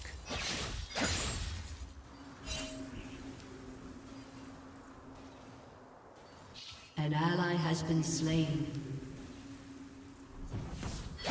Enemy double kill. Honor is in the heart, not the name.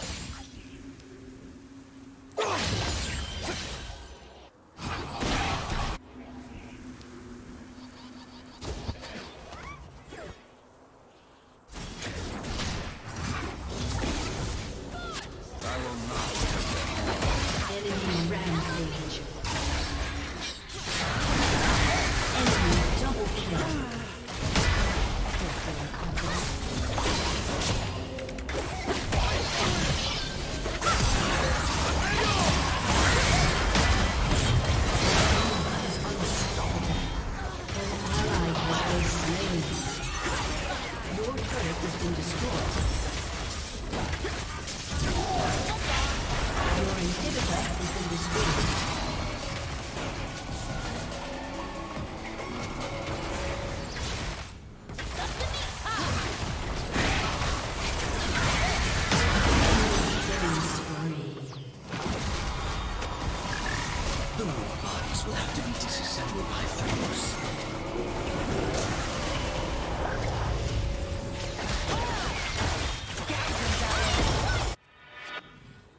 Shut down.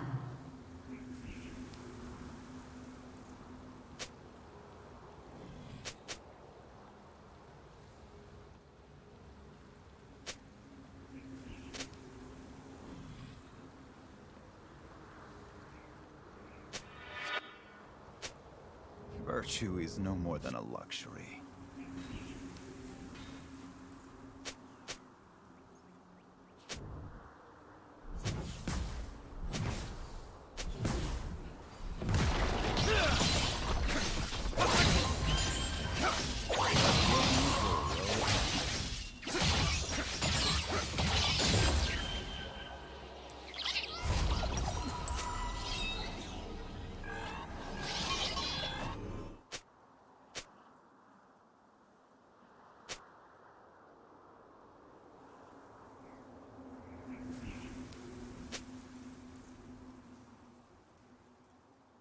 An enemy is dominating. Justice.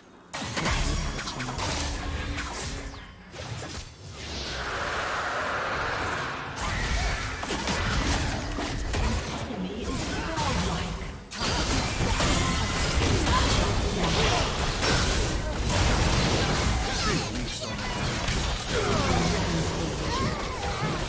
Shut down.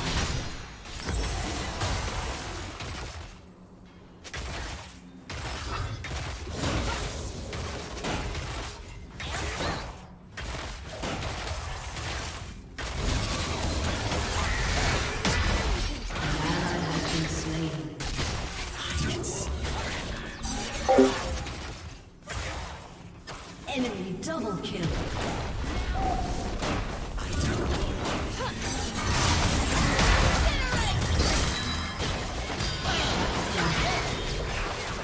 Your turret has been destroyed. An ally has been slain. Your turret has been destroyed.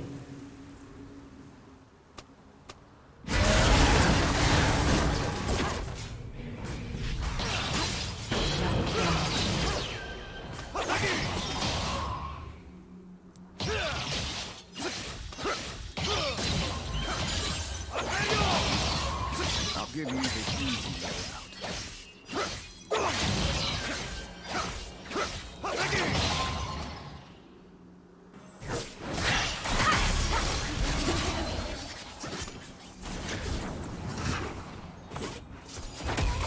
Never could stay in one place.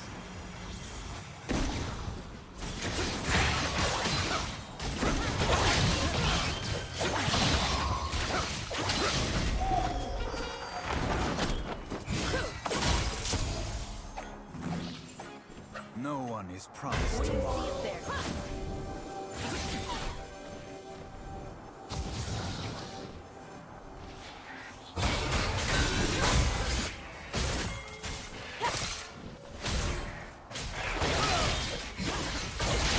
I will not. Valor to me.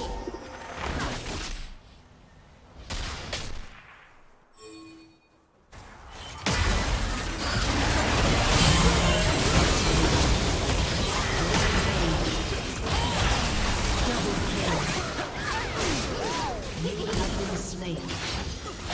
An ally has been slain.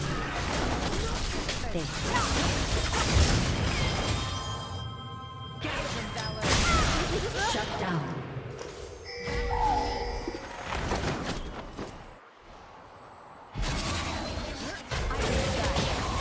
Double kill. Your inhibitor is respawning soon.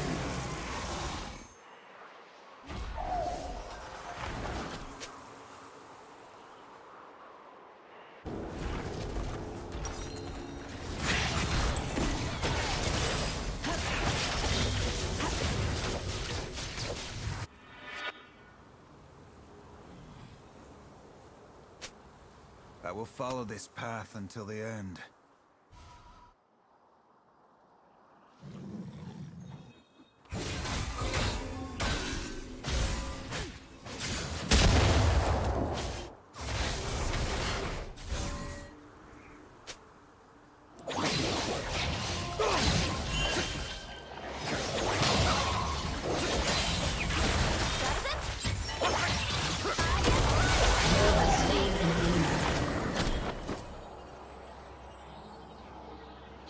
Sleep is for the guiltless.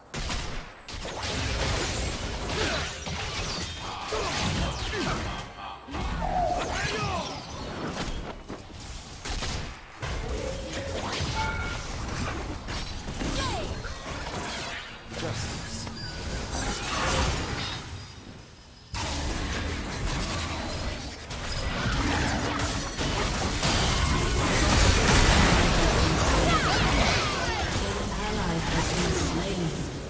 You have been slain. Shut down. Legendary.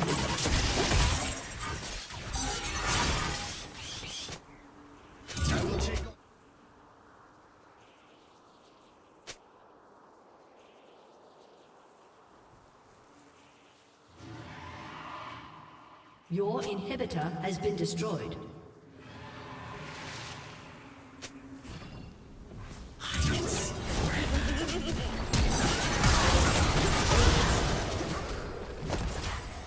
Your turret has been destroyed.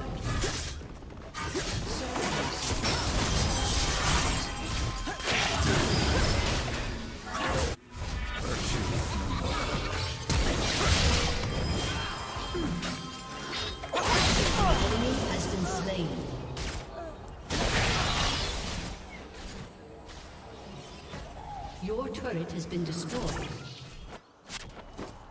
Follow the wind, but watch your back.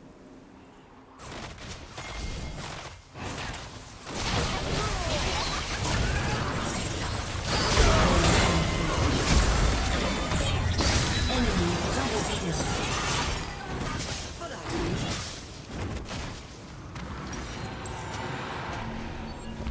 An enemy has been slain. Shut down. An ally has been slain.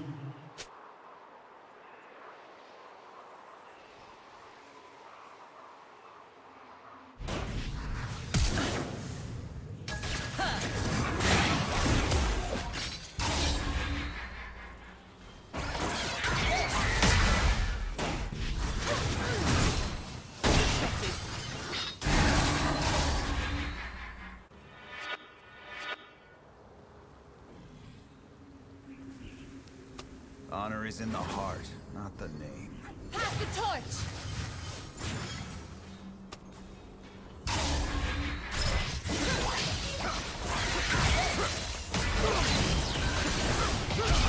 An ally has been slain. Things never done.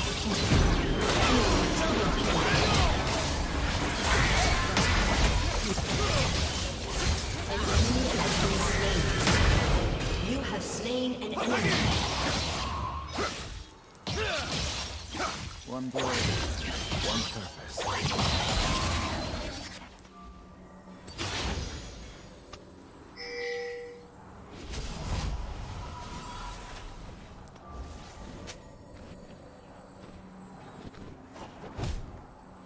At peace with yourself, you will be.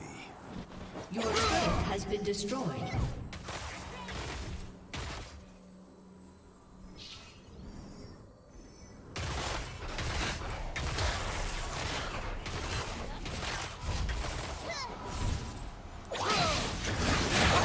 Kill me.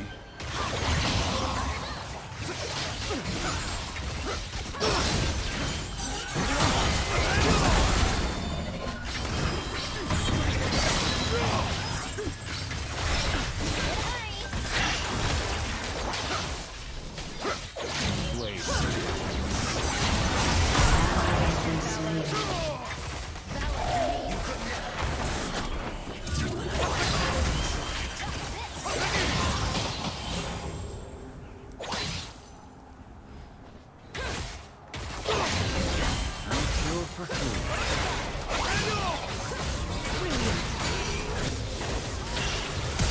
Ally has been slain. You have been slain. An enemy has been slain. An ally has been slain. Double kill. Ace.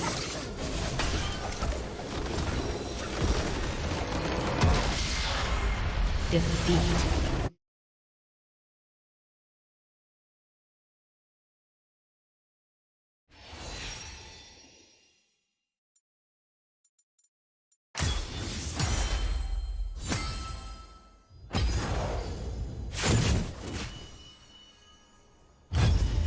Finally, Pachirisu comes into play.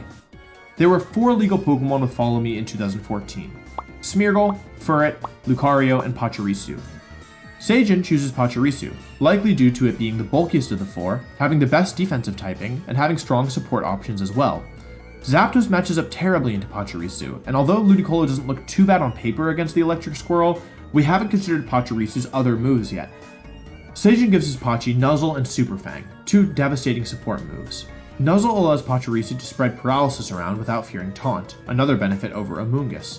Paralysis is especially helpful for Gyarados, as it allows Gyarados to outspeed faster Pokemon like Kangaskhan without a Dragon Dance, and also synergizes nicely with Waterfall's Flinch chance for even higher probability to stop an opponent from attacking. Super Fang ensures Pachirisu has solid presence on the field. You can't ignore it, as doubling into its partner risks the partner Pokemon protecting, while Pachirisu either spreads paralysis or takes half of your health.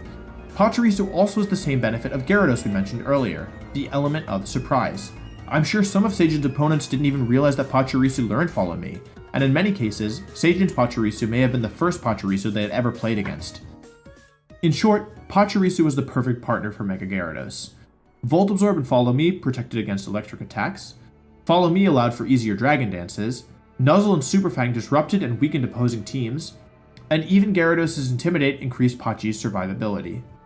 Sajin rounds out his team with Focus Sash Garchomp, Life Orb Talonflame, and Choice Scarf Gardevoir. These offensive and mostly frailer Pokemon were able to reap the same benefits as Gyarados, though to a lesser extent, from either or both of Gothitelle and Pachirisu. Even though Pachi was originally selected to protect Gyarados, Sajin did an exceptional job selecting other Pokemon that could use Pachirisu's support well. So, it isn't like Pachirisu was bad or something Sajin only chose because he liked it.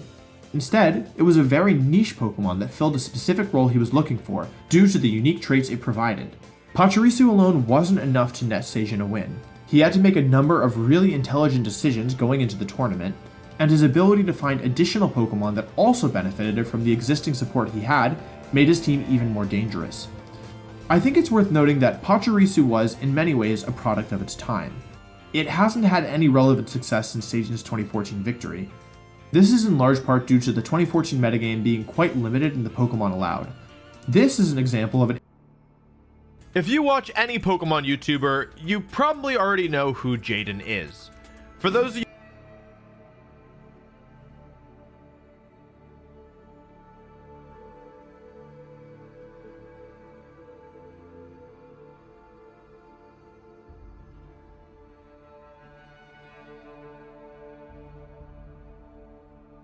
YouTube great Markiplier posted a video detailing whether he would smash or pass every single Pokemon. While the masses were enthralled by Mark's, preferences, I was more interested in something else. How good are the Pokemon Markiplier wanted to smash? And is it possible to get to rank 1 on the in-game ladder using a team made up of only smashable Pokemon? I should tell you up front that this challenge is basically impossible. Right now, the format allows for 2 restricted Pokemon. Powerful Pokemon that dictate a lot of what your team can do. The only restricted Pokemon that Mark fancied were Lunala and Mewtwo, and Mewtwo was so bad in testing that it didn't even make it onto the team. Anyway, here's how I got to number 1 in the world with Pokemon Markiplier would smash. I started off around rank 250, a far way from the top. My first opponent had a Trick Room team with Calyrex and Zekrom, but I had a few tricks up my sleeve. I'm pretty sure that Lunala's Moongeist Beam ignores Mimikyu's disguise ability. I decided to lead off with Choice Band Urshifu and my sole restricted Pokemon, Lunala. Now, if you haven't seen Urshifu before, you're probably thinking, haha, that's a funny bear. This bear is anything but funny, but we'll get to that later. Lunala can kind of just do whatever it wants here and go after that Mimikyu, unless... I mean, there's a chance that they're faster than him with like a double up, but I don't think it's likely. So we'll just go for Moongeist Beam here, and I feel like Urshifu may as well go for Wicked Blow. It's my strongest move. I think the real problem is going to be the Zekrom, though. Zekrom is really scary. I feel like it's probably going to Dynamax here. My opponent knows that Mimikyu is in danger, so they switch it out. Yeah, that's a good switch. Yeah, I don't do any damage this turn. That was a good switch. So the question is this Zekrom going to Dynamax? And if it does, can my Urshifu hang on? Urshifu is like decently high physical defense, but I mean, Zekrom's really strong. And if it has like a Life Orb or something, we might be in for a bad time. Let's see how much this does. Wait, but there's no Dynamax. Huh, so this can do a ton of damage. Oh boy, that's a neutral attack to a restricted Pokemon. It did like 80%. Oh, nice dodge, Urshifu. Good job. Now, Urshifu has 2 quirky things about it. First, as you just saw, its signature move always crits. Also, its moves ignore Protect for some reason. Now, both my opponent's Pokemon are in danger of being knocked out.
So I decided to go on the offensive. Yeah, so they're going to follow me here to, save their Zekrom. I don't disagree with the move, but it's not going to save them here. And even though Indeedee is known for being super bulky, there's no way it survives this. Urshifu is just so powerful. Yeah, what are you supposed to do there? You just get knocked out immediately. Like, if their last Pokemon is Calyrex, which it probably is, then there was nothing they could do in that position. Urshifu just always he's with the KO there. And oh my god, Urshifu is going to hang on from this? Oh, that was a crit? Dual Wing Beat is so bad. Dual Wing Beat is actually so bad. Nice job, Urshifu. Dodges and then survives. Yeah, that's a super effective move from restricted Pokemon, and my Urshifu is nothing in bulk. Lunala uses Meteor Beam, a powerful 2-turn rock move that boosts its special attack. But thanks to its Power Herb item, it can be used immediately. Let's go for Meteor Beam here. Hopefully pick up the KO. Of course it picks up the KO. This is super strong. Yeah, Zekrom's down, and now we're up 4-2. Our opponent reveals their last 2 Pokemon. It's all going to come down to the horse. The thing is that I'm not quite out of the woods yet because they have a couple kind of more, maybe they have Ally Switch Mimikyu, or Glacial Lance is really strong. What if they Shadow Sneak in Glacial Lance, or they have Colbur Berry or something? There's a couple ways this can go wrong, but our opponent Dynamaxes. But our Urshifu does huge damage thanks to the Choice Band. Unfortunately, oh god, it's weakness policy. Lunala moves next and ignores Mimikyu's disguise, taking it out thanks to the special attack boost we set up for the turn before. Lunala takes a Max Hailstorm narrowly, and we win the game without losing a Pokemon or even needing to Dynamax. A strong start. I played a bit more and made it to just outside the top 100. In order to make it into the top 100, I'd need to defeat a nightmare matchup. Zapdos plus Grimmsnarl.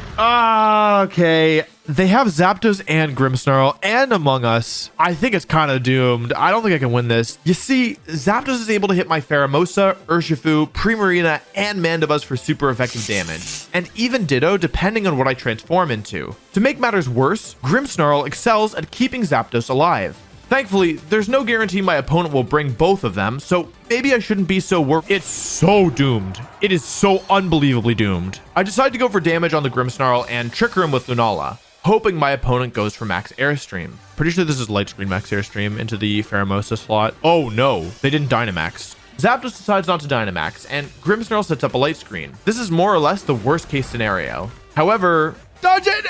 Yes! Okay, could be worse, could be worse. That's life form damage. You got a little damage down, all right? And I get Trick Room up, which, could be worse. It's probably not the best time for Trick Room, but I've seen worse times as well. With Trick Room up, Grimmsnarl is now the fastest thing on the field, and my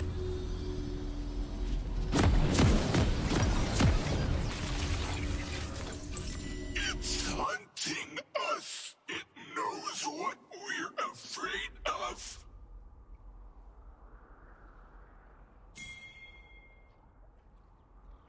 Vengeance is at hand. Welcome to Summoner's Rift.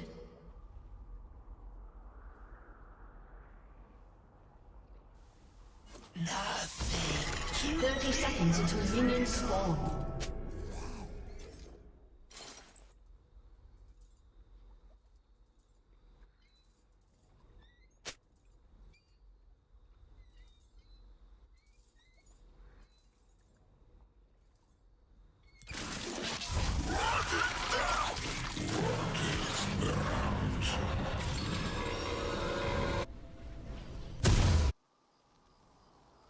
Minions have spawned.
alone, lost in the dark.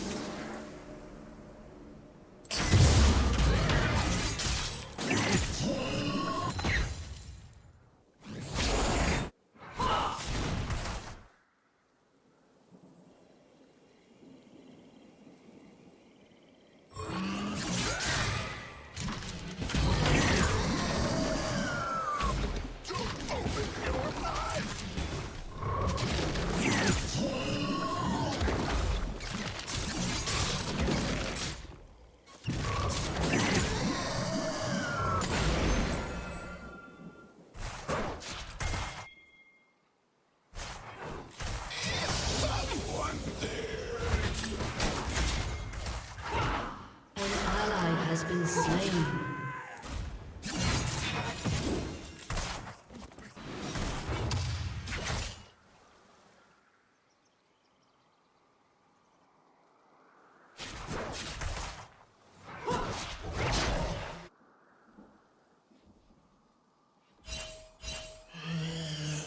Who's out there? Show yourself.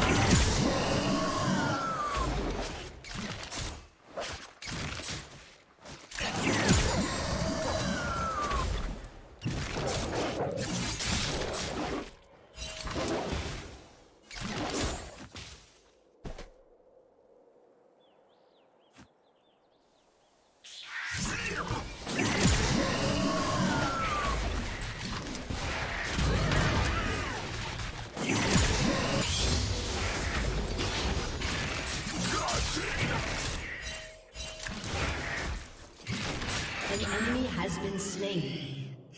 An ally has been slain. Enemy double kill.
Enemy rampage. Enemy rampage. Enemy double kill.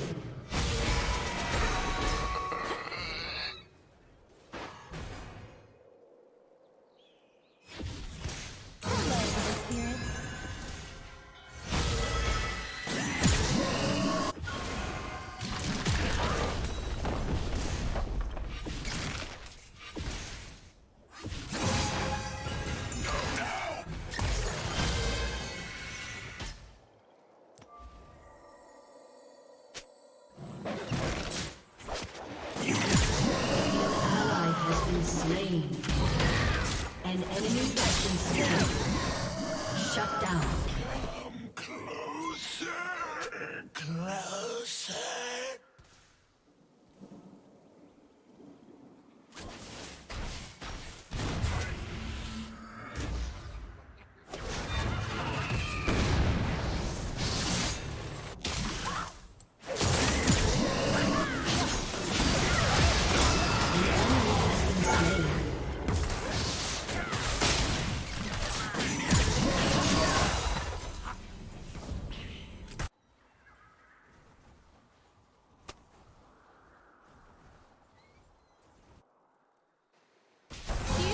Aren't they?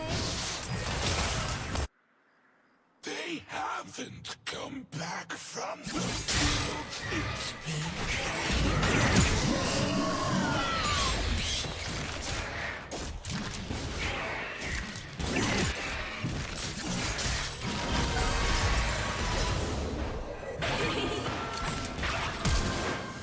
Run with me.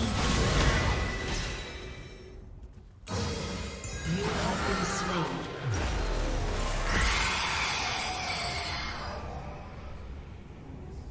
An ally has been slain.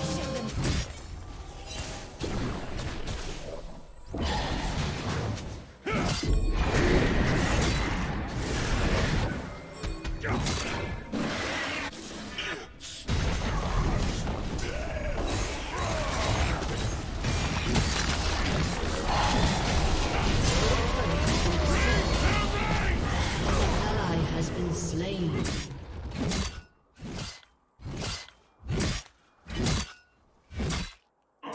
lost. Won't anybody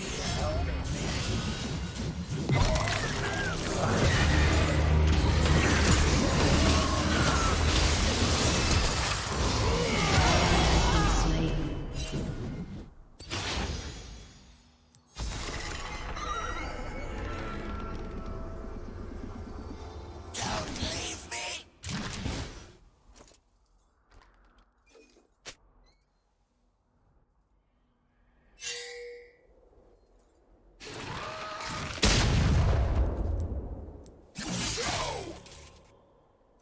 It moves around at night.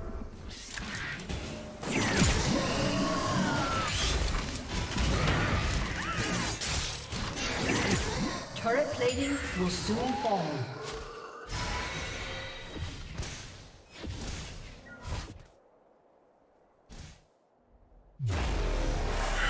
An enemy is unstoppable. An ally has been slain. Shut down.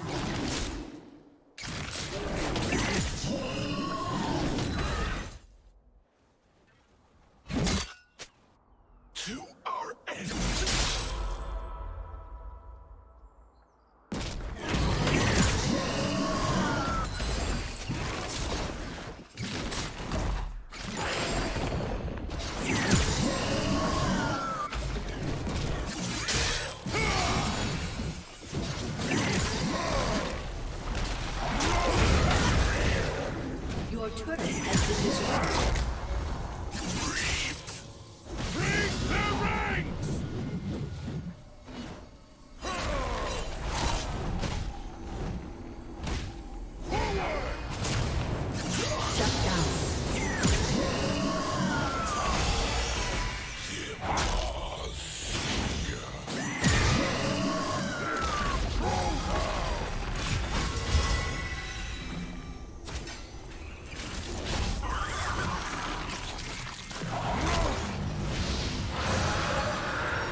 has been slain. Pierce the veil. An ally has been slain.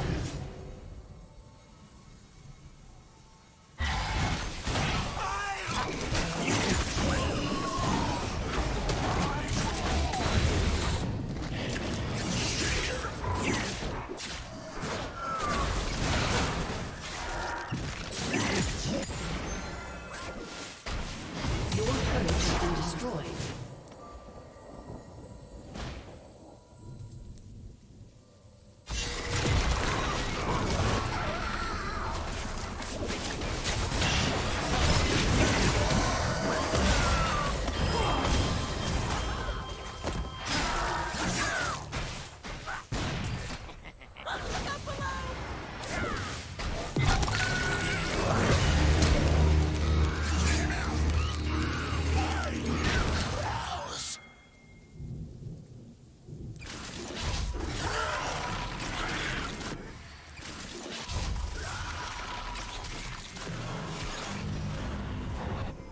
An ally has been slain.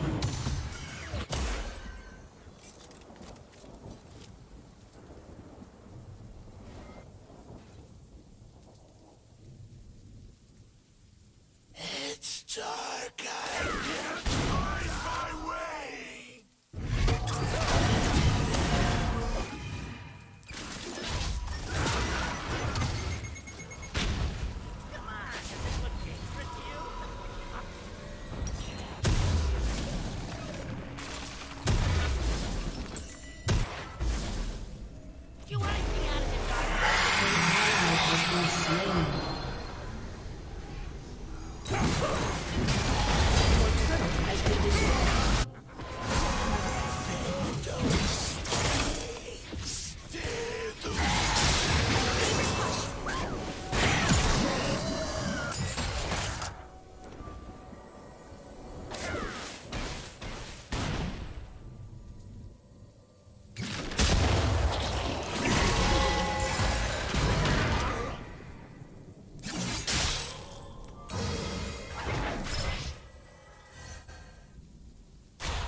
Your turret has been destroyed.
to be afraid of.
Double kill.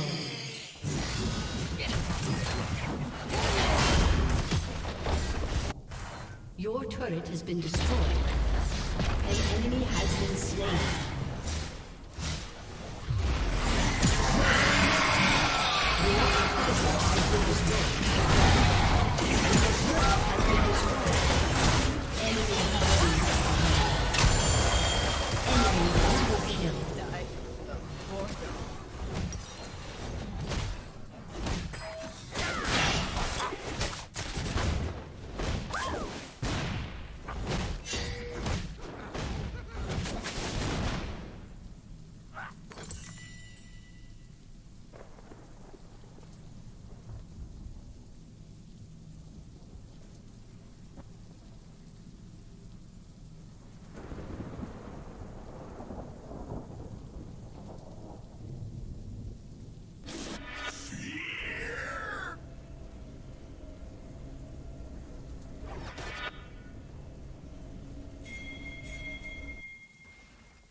Been slain.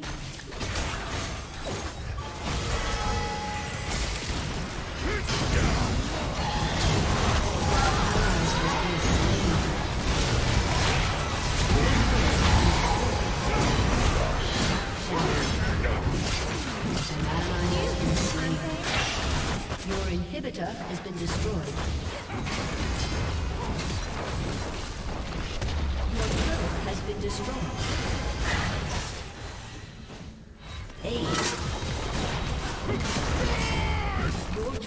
been destroyed.